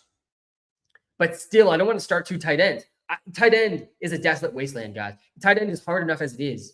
Don't make it harder than it needs to be. Don't start 2 tight ends. Someone was asking earlier, they have McBride and Bowers. Like, that's not a bad spot to be in. Not a bad spot to be in by any means. But I still would, I'd rather play Tank Dell than Brock Bowers. I'd rather play Calvin Ridley than Brock Bowers. I'd rather play Jackson Smith and Jigba than Brock Bowers. Zay Flowers, even T. Higgins, I think probably over Brock Bowers. The tight ends are not really comparable to some of these wide receiver 3s. Pittman or Shakir. Oh gosh, man, Pittman. Getting a lot of Pittman questions today, understandably so. I think the answer here is Pittman. Yeah, it's actually really close. Wow, really, really close. It's Pittman, though, over Shakir. Appreciate you doing the Walter Pick subscription, by the way, guys. The best way you could possibly support me is download the Walter Picks app. It's free. It's in the TikTok bio, it's in the YouTube description. And then also do one of the premium subscriptions. I mean, they're way too cheap for the value that they provide. Appreciate that a lot. Sam, Monty or Ford? Gosh, yeah, this one's close too. I mean, I want guys in this game script for the Lions. This is a good matchup for Monty this week. Haven't talked about him a ton. I do think I'd play him over Ford. Yeah, I would go Monty over Ford. Monty's also been like sneakily getting some targets. He had 4 catches last week. After 1 catch in week 1, over 15 points both games. Good goal line roll. Good matchup against the Cardinals. Start Monty. Yeah, start Monty. Dell, Worthy, Brian Thomas, or Steele. Yeah, it's that order. It's Dell. Then I think it's Worthy. Worthy and Brian Thomas, super comparable. I play all those guys over Steele. Guys, Carson Steele is a trap. He is a trap. He's the definition of a trap. The guy that, you spend a lot of fab on, but he's not in a workhorse role. Like, there's basically no chance Steele's just like in this workhorse role where he sees 20 plus touches in this game. I think that the base projection we have for him, let's see, actually. I think our base projection for him, we got him projected for 1 catch. We got Carson Steele projected for 1 catch and 12 carries. Under 15 touch, his median projection here. He could easily get 10 touches in this game. Wouldn't be that crazy. Wouldn't be that crazy at all. Samaje Perine's going to play third downs and be the pass catching and pass blocking running back. So yeah, don't shove Steele into your lineup. I do think he was worth an add. I don't think he was worth more than like 15% of your fab budget. I do think he has an interesting ceiling as maybe the best running back, left for the Chiefs after the Pacheco injury. But man, he's not a must start here in week 3. Sam, who do you like to win their games today besides the obvious one? Yeah, I love this question, Kyla, because I want to talk through some of the games. And I haven't really talked through some of my high-level thoughts of the actual who's going to win the game. So let's look at the spreads here. And I do like I always open the bet tracker by accident. Go to the game betting here. So we got the Broncos. They're 6.5-point underdogs against the Bucs. Feels like a pretty big spread, but the Bucs have been balling. The Broncos offense has not been great. Definitely expect the Bucs. That's a relatively obvious one. Browns versus Giants. I expect the Browns here too. But also, like this one I don't feel as great about. I do think the Giants defensive line will show up in this game. the Browns got to show it in this one. Deshaun's got to show up. This offense has got to show up against the Giants. I do think the Browns win, but I don't feel great about that 6.5 point spread. The Eagles, 2.5 point underdogs in New Orleans. I mean, they were favored, I think, in this game before their Monday night game last week. The Saints have been balling. This is a close one for me. I mean, it's kind of a good matchup on paper for the Saints with how the Eagles defense is set up. I think this should be more like an even spread, though. I won't be surprised at all if the Eagles win this one. Honestly, kind of think the Eagles do. I think there's a little bit of value here on the Eagles, at least the money line there. Why are you so low on Rome this week? How could you possibly not be low on Rome Odunze? The only positive for Rome Odunze is that he has seen an uptick in snap percentage. I actually think Rome Odunze is about low. Debo's not playing this week. Debo's out. Kittle's out. That's why Ayuka the Bazooka is a must start. Will Hill burn Seattle's defense? Probably. Yep, probably. Tyreek, Achane, both guys are really good starts this week for sure. All right, we got the Texans and the Vikings here. I definitely like the Texans on this side. I actually think this is probably one of my favorite ones, just looking at the spread here. Like the Texans, I think, could destroy the Vikings. I do think that there's going to be more pressure on Sam Darnold in this game than in the past few games. Cam Akers, revenge game too. I do like Cam Akers as a start. I play Waymo Jamo versus Neighbors. I'm okay going Waymo Jamo, I think, over Neighbors. Close one, though. We'll do that comparison in a sec. I actually have the rankings up right here. And yeah, I do have Waymo Jamo ahead of Neighbors. The Bears and the Colts. God, I mean, the Bears have to show up on offense in this one. This is another one. Zamir White has to show up or he's droppable. The Bears offense has to show up or there's basically no hope for them. The Colts, DeAndre Swift has to show up. The Colts defense has been terrible. The Colts defense was not able to stop the run in a game where every single play you knew the Packers were going to run. The Bears have to show up in this one. I do like the Colts side here, though, just based on the odds we're seeing. I do think the Colts win this game over the Bears. Packers, Titans. Titans favored by 3 in this game. I think the Packers win this game. I do like the Malik Willis unders, though. I'm pretty surprised to see the Titans favored by so much at home. I mean, I guess I get it with Malik Willis starting. Packers did okay last week, though. I think they have like an efficient plan there. Chargers and Steelers. This is going to be the grossest game of the week. Man, look at this over-under, 33.5. Drop McLaughlin for Deontay. No, I wouldn't do that. I don't think.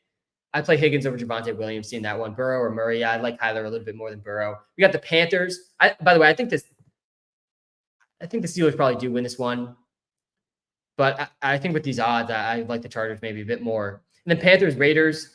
Panthers only 5.5 point underdogs. The Raiders are going to crush the Panthers. I'm not buying Andy Dalton just like reviving this team, instantly. Bryce Young was bad. Don't get me wrong. Bryce Young was bad. But he wasn't the only part of the problem. I mean, this is still the worst offensive line probably in football. Not super talented, playmakers around Andy Dalton. Not like the Raiders defense has been good either. I do think Chuba Hubbard and Deontay Johnson and even Adam Thielen are like reasonable dart throws in fantasy this week. But yeah, I'd like the Raiders to win this game for sure. Then the Dolphins, Seahawks. Seahawks are favored by 4. I think the Dolphins are capable of keeping this a game. I think the Dolphins are capable of getting their best players the ball still, even with Tua out. It's going to be a lot of Achane, a lot of Tyreek, a lot of Waddle in this game. I also like Jackson Smith and Jigba a lot in this game. Zach Charbonnet is a solid high floor start.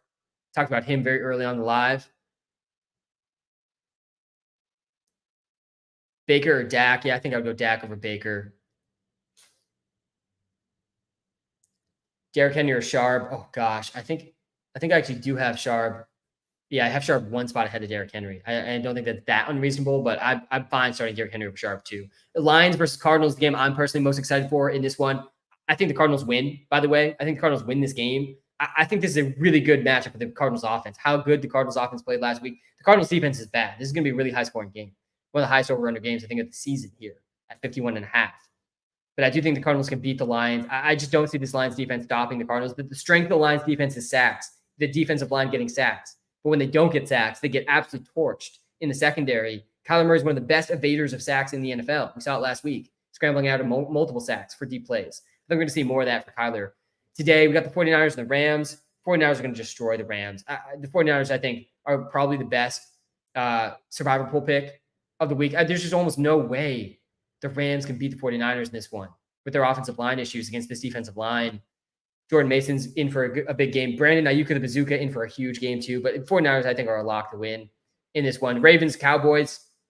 Cowboys 1-point underdogs in this one. Ravens, people just do not view the Ravens as an 0-3 team. Guys, the Ravens are probably going to be an 0-3 team after this game against the Cowboys. The Cowboys at home, slight underdogs. I think the Cowboys win against the Ravens. This is a good matchup for the Cowboys passing attack. Kind of a scary matchup for the Ravens offensive line. The Ravens offensive line is a big-time issue. Big-time issue. The Ravens offensive line. I'm starting JSN over Akers this week, guys. Andrews are likely. It's Andrews over likely. All right, then we got the Chiefs and the Falcons. Falcons only 3-point underdogs in this one. No Pacheco. I don't think the Falcons go back-to-back with the Eagles and then the Chiefs. They are slight underdogs. They are at home. I could see it. The Chiefs have not looked great. But yeah, I still think I'd take the Chiefs here against the Falcons. I think the Chiefs defense will also hold up pretty well against this Falcons team. I do still think Drake London's a pretty much must start with the role he saw last week and the role we expected him going into the season. I still think Drake London is also just one of the most underrated receivers in the NFL. Why is T. Higgins so low in the rankings? Because I don't think he's going to play his full allotment of snaps. If you think T. Higgins is going to play 100% of snaps like he usually does, he's a must start. Has to be a must start. But we've seen this in the past. They ease him in off the injury. Am I crazy for Alec Pierce over Christian Kirk? Yep, you're absolutely crazy. Absolutely crazy, I think, to make this call. And I get it, Ryan. You're not that crazy to think about. Thinking about any start sit, not that crazy. Doing this decision, though, I think is actually kind of crazy. I get that Pierce has been much better than Kirk in both through 2 games. But Kirk is definitely still a preferred option for me over Pierce, especially with Josh Downs back. Pierce might not even play out the snaps in this game. All right, then we got the Jags. Now we're on to we got 2 Monday night games. By the way, why are we playing 2 Monday night games at the same time? Like at least start these at different times. They're starting 45 minutes apart. I got to figure out a 2-screen experience here to watch both these games. Like really, I don't like it. I don't like it at all. At least I guess there's a little less commercials. Like I can't stand the commercials in the primetime games. Cannot stand it. They say T isn't on a snap count. We're reported live here in the YouTube comments. In the YouTube comments, guys, with this type of stuff, the reports, they've been on the money. We were on the Tyreek stuff, the Evan Ingram stuff before it was even reported by Adam Schefter.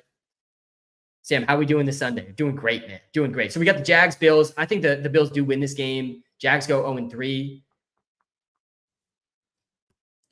I do think Christian Kirk's a decent start in this one. We got a Gabe Davis revenge game here. Travis Etienne's a smash start. Bigsby might not be playing in this game. That'd be huge for Etienne. Even if he plays, though, I think Etienne's a good start. James Cook, obviously, great start. All of the receivers for the Bills are pretty risky. Pretty risky. Because they spread the ball around a lot and they're a run-first team. We have not seen Josh Allen throw the ball more than 23 times in the game yet this season. Josh Allen still obviously a good start. And then the Commanders, Bengals, last game of the week here. T. Higgins supposedly not on a snap count. Let me refresh again here. We got some inactives coming out now. Let's go. Inactives. We got Russ inactive, Roman Wilson inactive for the Steelers. Roman Wilson. Jordan Love's officially out. Malik Willis is going to start. Justin Herbert is expected to start today on the high ankle sprain. Going to be an extremely run-heavy game for the Chargers, though.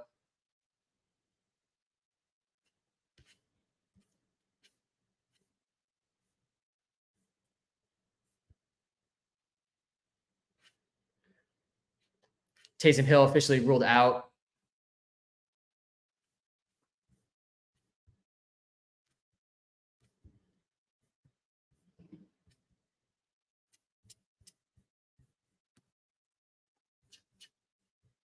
I'm going Ridley over T easily. Let's go back in time. So they're saying that T. Higgins is not going to be on a snap count. If you believe that, you probably should start T. Higgins, and I should probably have T. Higgins much higher than I do in my wide receiver rankings. I'll pull those up in the TikTok live. I got the wide receiver rankings up already on the YouTube live. I would play Christian Kirk, I think, over Jawan Jennings, seeing that one in the YouTube live. Trade McBride and Burrow for Kyler and Bowers. It's a fair trade. Fair trade. I do prefer Kyler over Burrow, and Bowers is not that far off from McBride. It's a fair trade for sure. I think I'd probably do it. But yeah, so let's look at T. Higgins, because you look at the history for T. Higgins, and it doesn't bode so well in situations like this. This is the best possible matchup for T. Higgins, though, to be coming back to. He had plenty of time to get healthy. But you go back to last season in some of these games where he was nicked up heading in or had missed some time before, So he didn't play week 5. Then week 6, he came back, only played half the snaps. Different injuries here. Similar thing here, came back after being out for a little while, 78% of the snaps, only 6 points. I just think the floor is pretty low for Higgins, just, in his first game of the season. The ceiling is really high still, though. But I think Calvin Ridley also has a high ceiling. He does. Calvin Ridley also has a really high ceiling. We just saw it against the Jets, a good Jets secondary. Ridley was a top 6 receiver last week.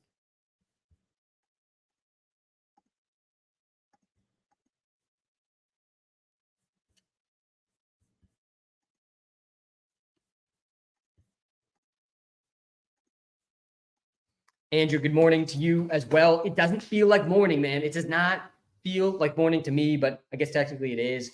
Good morning, brother. Dobbins or Monty? Yeah, Monty over Dobbins, easily. This is a pretty trap game, I think, for J.K. Dobbins, because he just played the Ravens. Sorry, he played the Raiders and the Panthers. Now he gets the Steelers. Much tougher defense. Much worse game environment. Guys, this is one of the lowest over-under games of the season here between the Steelers and the Chargers. Why Stroud over Mayfield? Yeah, I like this game for Stroud against the Vikings. I think it's a really good game environment for Stroud. Spears officially active. Appreciate that. Getting reported in the YouTube live. Appreciate that. Pick 2, DJ Moore, Waymo JMO in London. Yeah, for anyone who's been in his live, for a few hours, I think how I'm going to answer this one. First of all, you got to start Waymo JMO. Have to start Waymo JMO. And then second of all, yeah, I think it's London over DJ. Man, this one's the DJ Moore is a good start this week. We do have London projected ahead of him. The volume was good for DJ Moore. I want to pull up the Rome Odunze stuff. I know people were asking about Rome Odunze. Show running backs. I got you with the running backs. We'll go to the running backs next here on the YouTube live too. I do want to talk through Rome Odunze quickly too. I'll pull him up in the start sit question. So we got London versus DJ Moore. London projects better. DJ Moore's been better, I think, usage-wise, but not maybe points-wise. I want to pull up Odunze here too, because there's no Keenan Allen this week. I still think Odunze kind of just needs to be on the bench based on how he's performed so far. Much different profiles here. Look at this. DJ Moore's got the high ceiling, super high ceiling for DJ Moore. This is a good matchup against the Colts. The Colts have been really bad against the run. They haven't been great against the pass either, though. This is one of the worst defenses in the NFL, the Indianapolis Colts. Collins and Diggs both popped off. I mean, even Wicks and Dobbs and Reed were like Malik Willis completed 12 for 14 last week. Caleb Williams has got to step up in this game, man. This is, if he can't do what Malik Willis did, last week, that's going to be a bad sign. Obviously, much different schemes and offenses, but yeah, both these guys really good matchups. Odunze, he did see his snap percentage increase to 94% last week. Only 5 targets, though. I do think he's a good buy low candidate, but just not a must start. He's not a must start. A good buy low, not a must start. Bro, please. Billy, what's up, man? How can I help you? Charbonnet or Neighbors? Got to go Neighbors. Thanks for the follow in the TikTok live. Appreciate that. Thanks for the subscribers in the YouTube live. Hit the like and subscribe button if you're watching live on YouTube. We're almost at 15,000 YouTube subscribers. That's what I'm talking about, man. Olave or Shaheed is Olave. It's Olave or Shaheed for sure.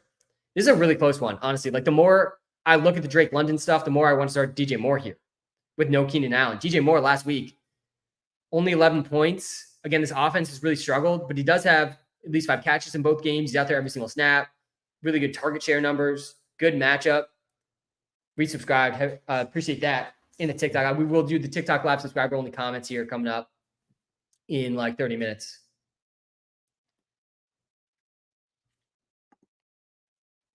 Cindy, appreciate you in the TikTok live. The more I look at this, I think the ceiling's higher for DJ Moore. I also kind of argue that the floor is actually like pretty comparable. I'd go DJ Moore over Drake London. I'd go against how I originally ranked these guys. Charbonnet or Jacobs? Got to be Jacobs over Charbonnet.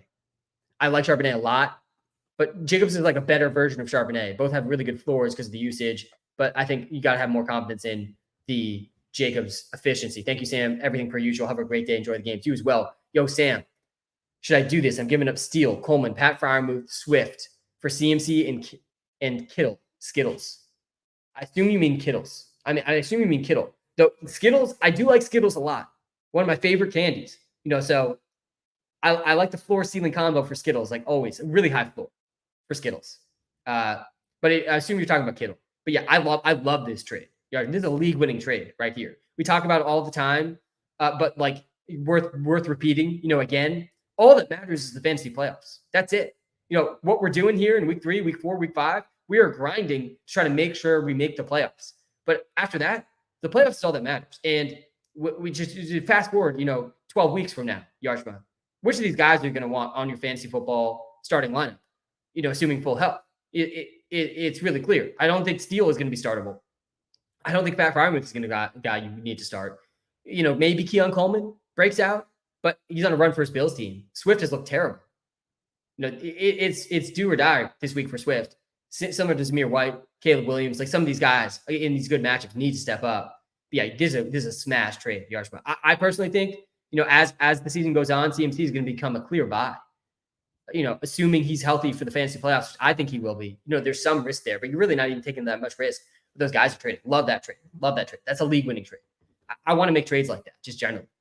Weatherman Sam, how we doing, Hudson? Yeah, I don't have the Weatherman Sam hat with me today, but, I think that's a good thing because there's no weather report today. I actually don't think I've got to the weather report yet. I will get to that here in a second. 1 running back, 1 receiver, 1 flex. Steals, Amir, Chuba, Worthy, McLaurin. I appreciate you. Yes, you got to start McLaurin here. I think you got to start Chuba Hubbard here. So it's Steele, Zamir, and Worthy. And honestly, you kind of have to go Zamir White over Carson Steele. Zamir White gets the Panthers today. Like, this is it. This is it for Zamir White. I think the ceiling for Worthy is interesting, but also the 0.25 per rush attempt and half PPR. Got to lean the running backs. I think you go Chuba, Zamir, McLaurin. I think that's how I would play this one. All right, Weatherman Sam is here for you guys. And I forgot the Weatherman Sam hat this week. No, it'll be back next week. Don't worry. But it's okay that I forgot it because there's no concerning weather this week. We really don't need Weatherman Sam this week. Love to see these weeks. This is the first week that there's been absolutely no concerning weather at all. So Weatherman Sam's here for you all season, guys. A few games with some rain. There's going to be some rain. In the Jaguars-Bills game, I think that game's tomorrow. There's going to be some rain in the Commanders. I spelled Bills wrong here. Commanders versus Bengals game. That's game also tomorrow. The 2 games tomorrow are going to be some rain. Titans versus Packers. Probably some rain. But, nothing concerning. No wind. There's not a single game that's being played outside with winds even over 10 miles an hour today. Nothing concerning. Don't think about the weather. Don't spend another second thinking about the weather today in your fantasy football decisions. White or Higgins? I personally would go White over Higgins. Again, I'm kind of nervous about the floor for Higgins. Walter Picks, a premium subscriber here, 5-star. The app, Zane, appreciate you, man. Check out the Walter Picks app if you haven't checked it out yet, guys. Download the Walter Picks app in the YouTube description, in the TikTok bio. Pick 2, please. Pittman, Deontay Johnson, and McLaurin. Also, why Darnold so low? Thanks for all you do, Sam. Yeah, I think that Darnold could struggle this week a bit more than he has. He might be a little too low. I mean, he's QB 10 on the season. The Texans, though, their defensive line is good. And I think that could be a problem for Sam Darnold, who has done pretty well when not pressured and not so well when pressured this season. Could be a good game script environment, though, for him in a high-scoring game against the Texans. But yeah, there's just a lot of quarterbacks I prefer over Darnold this week. All right, Pittman, Deontay Johnson, McLaurin. Oh, gosh, yeah. Pittman, a lot of Pittman questions this week. Josh Downs is back. Good matchup on the ground, too, this week. Let's see this. Pittman, Deontay, McLaurin. Pittman projects the best. They get the Bears. Sorry, I lied. Not a good matchup on the ground. Not a good matchup just in general for the Colts. The Bears do have a very good defense. Definitely the strength of the team for sure.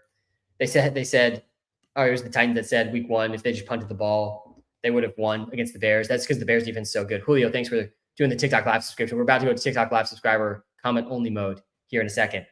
Carson Steele or Cam Akers? Got to be Cam Akers. Easily Cam Akers. Don't start Carson Steele. Don't start him. Let's see what the role looks like. It's not a good matchup for Carson Steele. He's not locked into any type of role.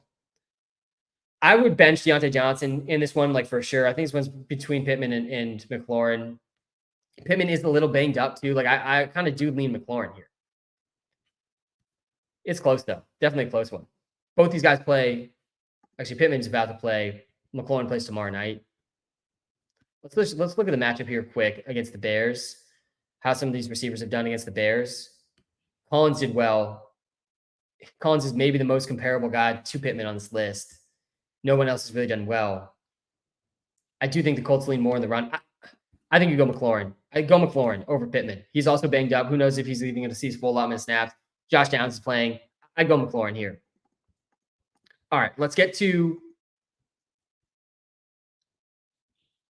I'm gonna Walter think I'm running Dobbins over Ford and Monty. Yeah, I wouldn't do that. I would definitely play Monty over Dobbins, and I think Ford over Dobbins is like not that unreasonable either. By the way, my name is Sam. Classic mistake. Walter's the AI model that powers the Walter Picks app, which I helped build. But my name's Sam. Classic mistake. Do not worry about it. But you should download the Walter Picks app though, because Walter will help you with start-sit decisions if I don't get them. All right, we're on TikTok subscriber only comment mode now. Let me go to the top level advice here. Make sure I get to some of these comments. James Conner, Derrick Henry or Jerome Ford, PPR pick 2. It's the first 2. I'm playing Derrick Henry over Ford. I'm playing James Conner over Ford too. We haven't talked much about Derrick Henry in this one, but it is a good matchup here for Derrick Henry against the Cowboys. Hey, Sam, how you doing? Doing great. Zach Moss, Aaron Jones, David Montgomery, full PPR. Definitely David Montgomery. Look at Aaron Jones for Zach Moss here in a second.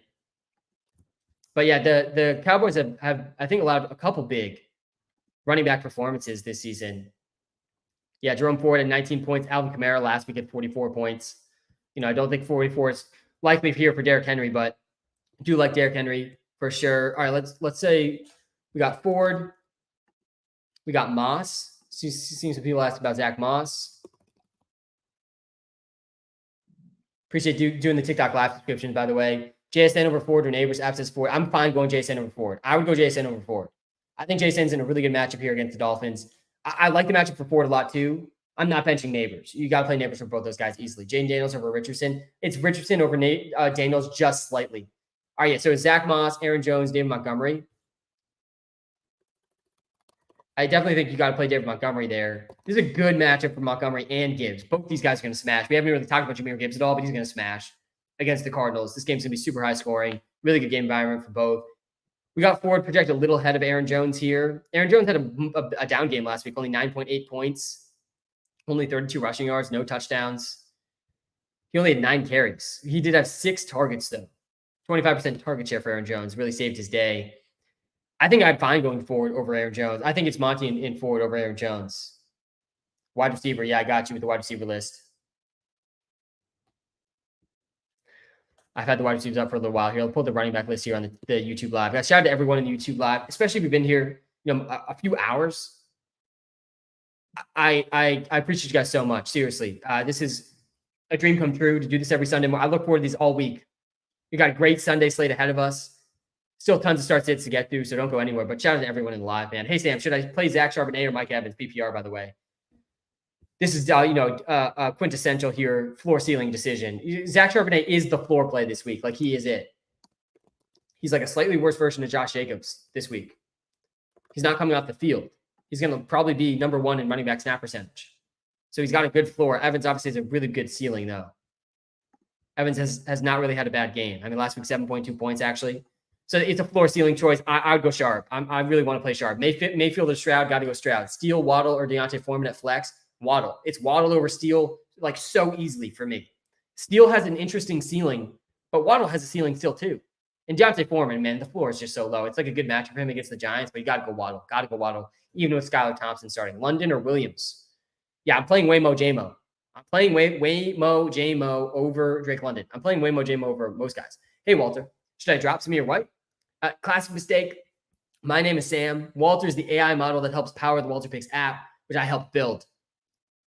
And no, don't drop Samir White yet until after this week. If Samir White goes under 10 PPR points against the Panthers, drop him. Drop him. Not worth a roster slot. London or James Conner. I think I would go James Conner. QBs, I got you. Julio with QBs. Kirk or Shakir or Deontay. I think I'd rank those guys in that order. I'm not losing faith with Christian Kirk. I feel like we have a large enough sample with Christian Kirk that he's going to be fine. I think he was a little dinged up, before the season. Maybe this has something to do with it. Brutal start for Christian Kirk. Less than 5 total points this season. The good news, though, he played 88% of snaps last week. He's going to be probably in a positive game script here against the Bills, or a negative game script, pass-heavy game script. That's what I mean. Only 7 targets. You got to think Christian Kirk picks it up, especially with Evan Ingram out, man. Especially with Evan Ingram out. I think I would play him over Shakir. Thanks for the follow. Appreciate that. Start Ayuk or Collins. I'm not benching Ayuk. unless I have Nico Collins. You got to start Nico. You can't bench Collins either. We got them both as top 10 receivers this week. Nico's number 6. The only receiver that I'm going to tell anyone really in this live to start over Nico is Rashee Rice. That's like a reasonable start date. I could see someone asking. The other top 5 I think are pretty clear, but you got to start both these guys, really. I mean, Ayuk's going to smash. Ayuk's going to get over 30% target share most likely in this game with no Debo, no Kittle, no Christian McCaffrey. It's going to be a lot of Ayuk, Jordan Mason, and Juwan Jennings. Hey, Sam, should I start Higgins, Kirk, or Brian Thomas? Oh, man, yeah, Dominic, this is a tough one here. I am pretty nervous about the floor for T. Higgins, but there's a wide range of outcomes just in terms of how much he plays. There's reports saying he's going to be full steam. Does that mean 70% though, or 100% of the snaps? It could mean either, really, in my mind. And there's a big difference. It's a good matchup, obviously, for T, though. Christian Kirk projects the best. Brian Thomas is an interesting stealing. I think I would still play Kirk over Brian Thomas, though. I'm okay going with T. Higgins. If you really think he's going to get close to 100% of the snaps, I'd be okay going T. Higgins on this one. Both of you guys play on Monday, too, so we got some time to get a little bit more reporting maybe about this. So that's kind of a nice part of this. All these guys play Monday. But yeah, I think I would go. I would go T. Higgins over Kirk. I think that's fine. I noticed you have T. Law and Levis above Darnold. Walter says Darnold is a better matchup. Not sure who to start in my super flex. Oh gosh, yeah. I mean, Trevor Lawrence should be a better start than Sam Darnold.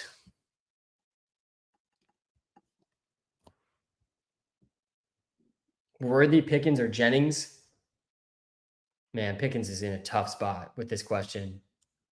I don't want to start Levis. Like, I would be fine starting Darnold over Levis, honestly, no matter what these projections say. Darnold looked good. Trevor Lawrence has looked bad. Let's see how the Bills have done against quarterbacks, though. I mean, obviously, Tua did nothing, threw 3 interceptions. Kyler didn't do much either, which is a little concerning. The Bills are also a run-first team, which kind of like deflates the game a little bit scoring-wise. I think you go Darnold here. I'm fine going Darnold here. We did see at least Anthony Richardson do well against the Texans again. I think Darnold's going to be under more pressure in this game, but he also might be playing from behind in a high-scoring game. I'm okay going Darnold over Trevor Lawrence and over Levis, looking a little deeper into this. Why are we sitting Carson Steele? Because we haven't projected for 13 touches. 13 touches. That's his median projection, Carson Steele. And I don't think there's like a ceiling outcome where Carson Steele gets much more than that. Where's he going to get 20 touches after fumbling last week with P. Ryan also playing? Keontae Ingram might mix in too. Like, I think that the volume floor here is pretty low. I like the ceiling, just in general, potentially stealing a lot of that Pacheco role. But the whole reason we wanted Pacheco in fantasy was because he was locked into this massive, massive workload on such a good offense that I do not think Carson Steele is locked into. The offense is still good, but the role I don't think is going to be as good. So that's why we're benching Steele. I think he's a good ad, but not a good start. Stan, what's the prop of the day? We got 2 props today. Worry about DK's matchup? Yeah, like moderately worried, but I mean, he popped off against a pretty tough matchup against the Pats too.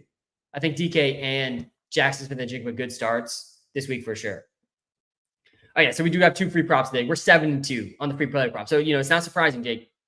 We're seeing people come back, ask for the props, and we're going to try to keep the streak going here. And I got two unders today. I got actually one of them's tonight. One of them's today and in about an hour now. Malik Willis under 148.5 passing yards. I'm really shocked where they set this line. I get that the Titans defensive line is good and they're worse in the secondary, compared to the matchup they had last week against the Colts. But Malik Willis is playing a Wildcat style offense where he's throwing, short dump off passes to the playmakers who got to get yards after the catch. I think we pretty much saw the passing ceiling from Malik Willis last week. He went 12-14, only 122 passing yards, and had a couple big yak plays from some of the receivers. So yeah, I like the underpassing from Malik Willis. Also, if the Packers get a lead in this game, they're definitely going to lead in the run like they did last week. Definitely play Drake London over Quentin Johnson. That one's easy. Samaje Perine under 17.5 rushing yards too. I was just talking about Steele, and I don't think he's a great fantasy start. I also don't think Samaje Perine's locked in to like any amount of carries. He has 0 carries this entire season. He's played 17 snaps this whole season. I think Samaje Perine's locked into the third down, pass blocking / pass catching role. I don't even think it's a lock he gets a carry this week. And I think he needs like 4 or 5 carries at least to hit this line. Every running back that's played against the Falcons this season has been at 3.5 yards per carry or below, other than Saquon. And yeah, I think Perine's not Saquon. So yeah, I like this under a lot. I actually like the P-Ryan under, I think, even more than the Malik Willis under. I love the unders where the guy might not even get a single carry. He might not get a single carry. I think like realistically, he's going to get 2 or 3.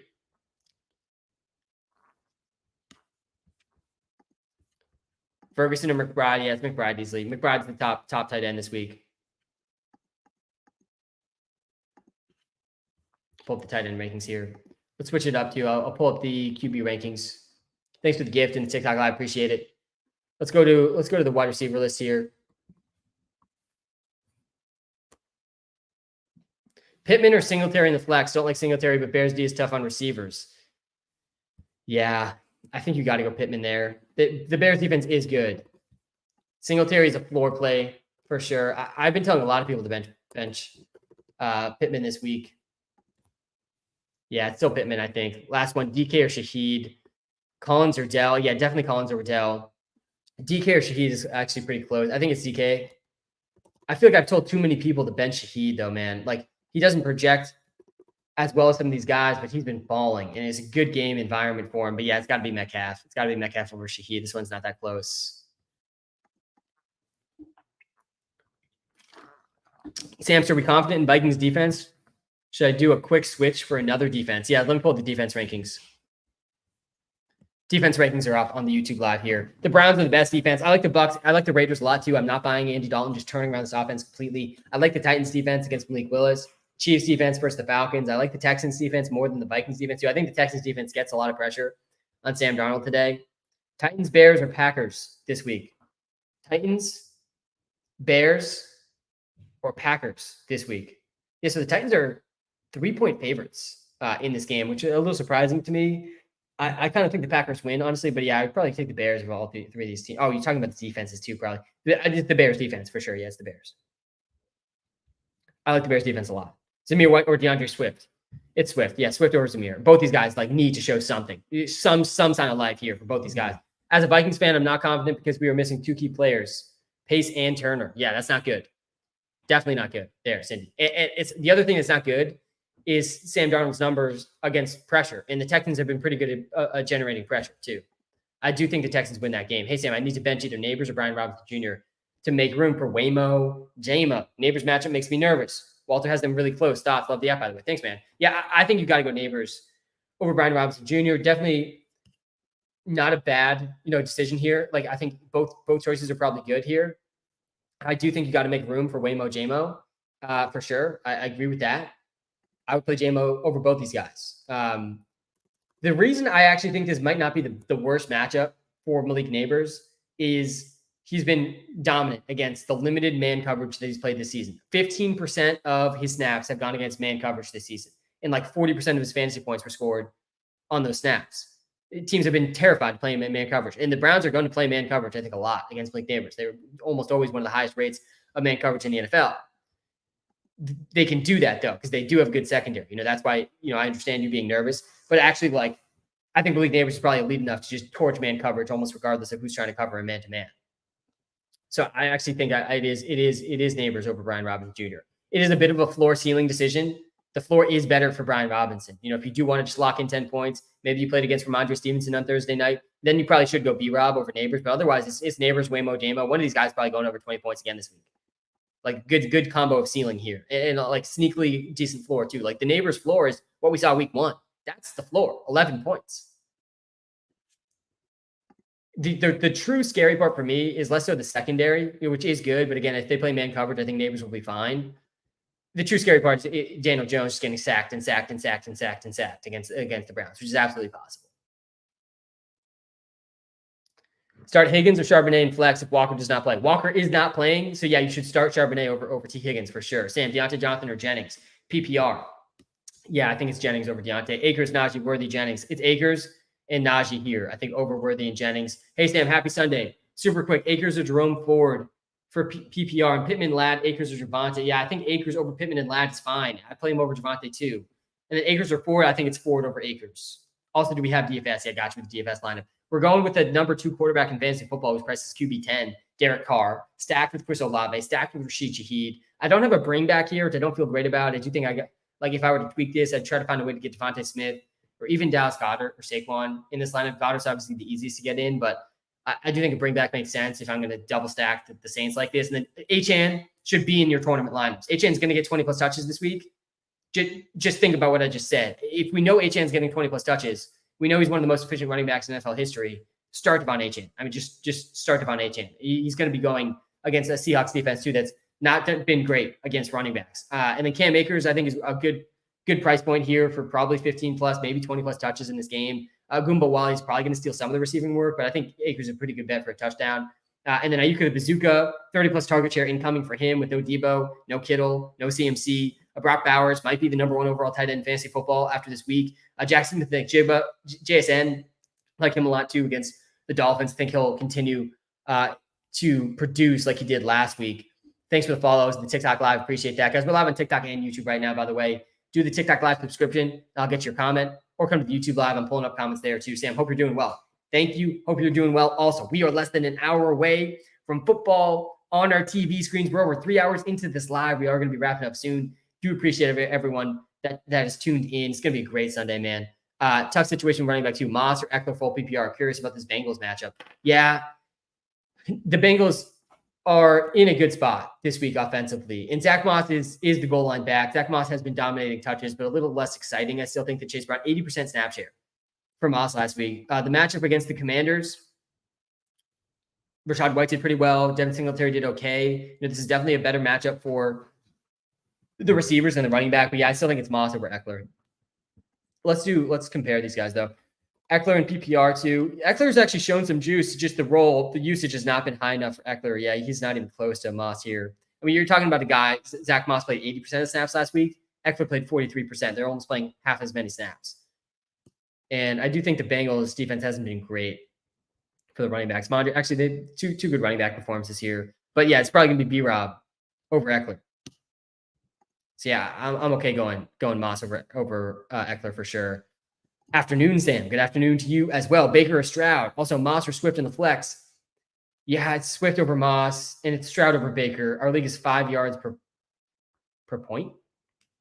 Oh wow, that's crazy. Yeah, it's got to be Swift. It's got to be Stroud here. I think both those are pretty layups. Fantasy defense. Chiefs at Atlanta. Bears. Yeah, it's Bears. I like the Bears a lot. I don't hate the Titans either against Malik. I got the defense ratings up on the YouTube live right now. I got the Browns, Bucks, Raiders. I actually have the Titans at number 4 here. Maybe it is the Titans over the Bears. The Titans against Malik Willis is a pretty good spot, actually. I'm okay going the Titans. Then Chiefs. Then Texans, 49ers, Packers, Bills, Seahawks, Bengals. I think I have Bears a little bit lower than I thought. Sam, with Cup out, do I start Mooney or Judy at wide receiver 2? Judy's been like sneakily having an underrated season for how bad, first 2 weeks, still early, but underrated season for how bad the Browns have been. Darnell Mooney, finally showed up last week after doing nothing in week 1. Yeah, this one's Judy. Good matchup for him against the Giants too. Bucks defense or Bears defense? I'm okay going Bucks defense over Bears defense. Quentin Johnson or Drake London? It's Drake London over Quentin Johnson, like very easily. Very, very easily. Got to make your layups. That's a layup. Got to make your layups in life, in fantasy football, in basketball. Got to make them. Should I start Tyreek over Etienne or Devontae? Man, Tyreek over Etienne is pretty close. I don't think you can. And I assume you mean Devonta Smith. I would play Tyreek, I think, over Devontae Adams. I don't think I'd play him over Devonta Smith, though. Yeah, it's Etienne over Tyreek, but it's Tyreek over Devontae Adams. And Devonta Smith's definitely a better option than Tyreek. Thanks for the follow.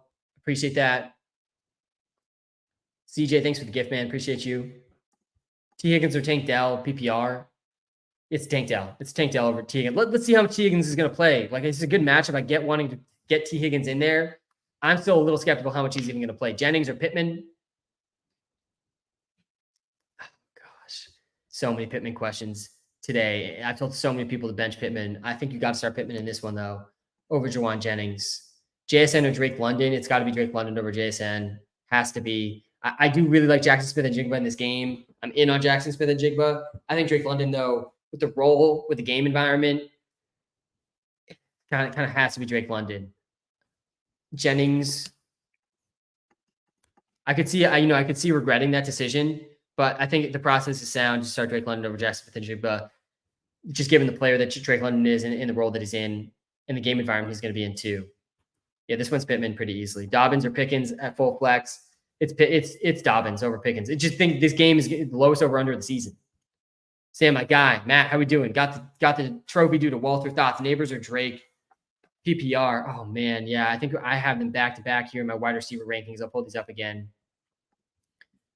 Hey Sam, Goff or Carr and why? Yeah, I got you with that one too. We're gonna do Neighbors versus Drake, then we'll go to Goff Carr question. I do think the answer there's Goff, but we'll compare it and talk through it. Neighbors, Drake London projects better in the Walter picks up. I think I moved London a bit down. Yeah, I have London ahead of Neighbors too. Oh gosh, this is a tough call with how week 1 went for London, but week 2 looked much better for London. 7 targets, 24% target share. They're going to be playing from behind in this game. I do like the man coverage analysis here for Neighbors against the Browns, but it is a tough matchup for the Giants offense here. I think it's London over Neighbors and PPR. It's close, man. I don't want to bench either of these guys, really. All right, then let's go to the QB rankings, see someone asking for that, and then we'll talk through this QB decision. Pull up the QB rankings here on the YouTube Live as well. All right, so the question here was Goff versus Carr and why. Yeah, so I mean, really interesting start sit here. I think Carr projects worse than Goff, but I feel like as we talk through this, like I might land on Carr here. I mean, so first of all, this Lions-Cardinals game, you want pieces of this game. This is going to be it's projected to be one of the highest scoring games of the season. One of the highest over-unders of the season. Cardinals defense has not been great. Look at the 2 quarterbacks that have played against the Arizona Cardinals. One of them, Josh Allen, scored 31 points. And then Matt Stafford last week did bad. He only had 6.5 points against the Cardinals, but also the Rams offensive line is abysmal. You know, these are polar opposite offensive lines. Goff's playing behind one of the best offensive lines, and Stafford's playing behind one of the worst. So, like, I don't even know if we can really count the Stafford data point towards Goff. And the Josh Allen data point is really not that useful either because he ran for 2 touchdowns. Goff's obviously not going to do that. I do think this Cardinals defense is, subpar. But Goff has been bad this season. Pretty bad. He's like underratedly one of the worst quarterbacks, through 2 games. Under 13 points in both games. He threw 55 times last week, still didn't even get cracked 12 fantasy points. His yards per attempt have been terrible. 5.6 yards per attempt. His air yards per attempt, too. These are Bryce Young level numbers almost. 6.2 air yards per attempt, 6.6 air yards per attempt. That means that Goff is not pushing the ball down the field aggressively, which is pretty surprising. And I think it has to change here for the Lions offense. The only guy that they've been pushing it to is Waymo Jamo. And then you look at Derek Carr. Derek Carr is the number 2 quarterback in fantasy so far this season. He's gotten over 20 points both games. Now he gets a good matchup against the Eagles. 2 quarterbacks that have played against the Eagles. Jordan Love had 17.5 points. Kirk Cousins had 17.5 points. I think you got to go Derek Carr. I would go Derek Carr over Goff. I was kind of alluding to that as we led into this. Goff projects better, but I think Carr is better this week. The matchup's better. The production's been better. I would go Carr over Goff, but it's a close one, especially considering Goff in his projection. I mean, the fact that Goff threw the ball 55 times isn't necessarily a bad thing. It's bad that it didn't lead to a lot of fantasy points, though. PPR. Ash, thanks for doing this TikTok Live subscription. I lied. Monty White and Olave PPR. Got to be Olave. Got to be Olave. Start Olave. For all those reasons I was just talking about Derek Carr. Olave's really like a good buy low right now. Really good buy low. Target shares there. Game environment's there. He had a 40% target share this week, Chris Olave. That's an elite number. Elite number. I want to see this game be close. We have not seen a close Saints game yet, and they're still balling. Like, pretty crazy stuff. I do think this game's going to be close. JSN or Pittman, standard league. It's JSN. It's JSN over Pittman this week for sure. Matt Brooks, how we doing, man? Lawrence or Watson for my Superflex slot? Yeah, man. I hate how much Deshaun Watson bags I have, right now. My most drafted player in best ball was Deshaun. I feel sick about it. I'm a sick human drafting this much Deshaun Watson. I don't know what I got myself into there. Lawrence projects a bit better. This one's close though, man. Lawrence has been bad. I mean, even worse, I think, than Deshaun. Let's look at some of these numbers here. Yeah, Deshaun. I mean, the thing is, Deshaun ran for a touchdown last week, and he definitely could do so again against the Giants. Good matchup here against the Giants. The Bills, I think, actually have allowed at least one big. Actually, no, I think they've been good against quarterbacks. Yeah, it's pretty scary to look at this matchups tab and then see that Kyler only had 14 points against the Bills. I mean, Tua obviously played horrible. I don't know how useful that data point is. I mean, he did throw 3 interceptions. This was the worst Tua game of his career, before the injury. It was ugly. And then Deshaun gets the Giants, not a scary defense here for the Giants. Their defensive line, has some semblance of talent. But even still, then you look at this, the teams have skewed pretty run heavy, I think, against the Giants because they're easy to run against. Only 15 points per Darnold. He did start this game 12 for 12 though. Jaden Daniels only 13 points. Didn't score a touchdown, but like otherwise actually wasn't a bad game here from Daniels. 3.5 yards per attempt. Air yards per attempt is abysmal. That's a Bryce Young number right there. So yeah, this one's close, man. I think it's okay to go Lawrence here, but I want the answer to be Deshaun because I have so much Deshaun bags and he at least has some rushing upside. But this is, definitely one of these other players. We talked about Samir White against the Panthers. I think it is a similar thing here with Deshaun. We got to see it here against a bad Giants defense. Got to see it. Or it's definitely panic time. Maybe just straight up drop time. I know he's been dropped in a lot of leagues already, understandably so. Hi, Sam. Happy Sunday. Ashley, happy Sunday to you. Would you start Jameson Williams over Tyreek? Nope. Ashley, I wouldn't. I'm all in on Waymo Jamo, but not over Tyreek. I still think Tyreek is pretty much a must start in all spots. Robinson or Shaheed for flex? Gosh, I think I lean. It's definitely a floor ceiling decision there too. Robinson definitely has a better floor. Shaheed has a better ceiling. I assume you mean Brian Robinson too. There's a lot of Robinsons. Bijan Robinson, for example, that's an easy one. I assume you're not asking if Bijan Robinson starts it. It's B-Rob over Shaheed. PPR flex, DJ Moore, Rashad White. It's DJ Moore, Rashad White for me. I think Rashad White probably projects better. Yeah, Brian, my bad. I got you. It's all good, Justin. I assumed. But yeah, I'd go B-Rob over Rashid Shaheed. Better floor. Better ceiling for Shaheed for sure. I mean, we've seen the ceiling, man, for Shaheed. But Sam, thanks for doing the TikTok live subscription. Appreciate that. PPR Matt does not matter for QBs. That is facts. That is facts. They do not catch the ball. They get the occasional fluke catch, but that's besides the point. Mayfield or Stroud. It's got to be Stroud. Got to be Stroud. Caleb just scares me. Yeah, totally understandable that Caleb scares you. But DJ Moore is still locked into a pretty good target share, and this is not a bad matchup. Caleb Williams, similar to Deshaun. We got to see it here against the Colts. This is a good matchup for Caleb Williams. Jalen Warren, Quentin Johnson at flex. Yikes, man. I think you got to go Jalen Warren. God, Quentin Johnson's like sneakily having a breakout season, though. Quentin Johnson is what we wanted Treylon Burks to be.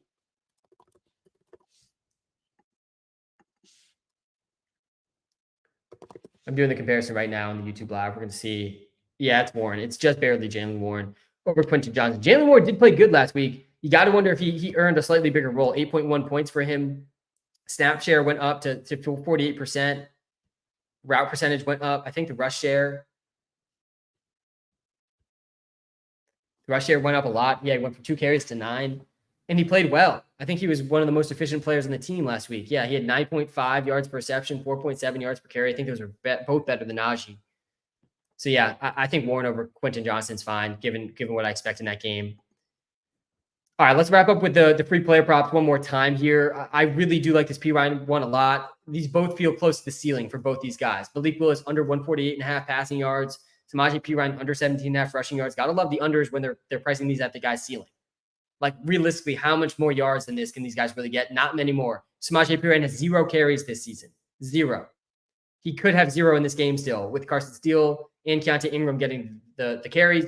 And P-Ryan is sort of penciled into the RB3, the third down, pass catching, pass blocking role. And then Malik Willis, we might have just seen his ceiling as a passer last week. He went 12 for 14, only 122 yards. They're running a wildcat offense there in Green Bay against the Titans in Nashville today. Pick 3, James Conner, Jonathan Taylor, Jordan Mason, Malik Neighbors, Marv, DK. Man, really good options here. You got to start Jordan Mason. You got to start Jonathan Taylor. And you got to start Marv. I think that's it. Marv, Jordan Mason, Jonathan Taylor. Did you mention Worthy, Hubbard, or Javonte in PPR flex? I didn't. Let's do. I think it's Hubbard. Let's do this one though. Worthy is like he's a dart throw, high upside, low floor. He only has, I think, 2 catches in both games, but it has a high ceiling. I think maybe 3 catches. He had a carry in that first game. I think he's had 1 carry in both games actually. Man, Javonte actually projects the best here against the Bucs. I do not like Javonte against the Bucs. I think I actually would lead Hubbard and just pray. I mean, actually, Worthy projects similarly too in PPR. Just go Worthy, man. Just go Worthy. He's out there still, over 70% of the snaps. He's got the better ceiling of all these guys. Like, if you're playing Hubbard, you're just praying Andy Dalton brings this team to like a real NFL offense level, which they have not been at the first 2 weeks. If you're playing Javonte, I just don't think there's any real ceiling there for Javonte against the Bucs being a pass funnel defense. And then Xavier Worthy, not the best matchup for him, but at least we saw a real ceiling for him in week 1. I do think we could see more ceiling games for him. I think I'd go Worthy there. All right, guys, that's my time. Thank you so much for tuning in. Time is the most valuable thing we have. Thanks for spending some time with me today, guys. Enjoy your Sunday. Good luck, everyone. I'll be back live, as always, Tuesday to break down the analysis from every single game, everything we learned. We got to keep getting better. That's what it's all about, man. Have a great Sunday, guys. Thank you so much for tuning in. Make sure you hit that subscribe button on the YouTube channel if you haven't yet so you don't miss the future lives. Have a good Sunday.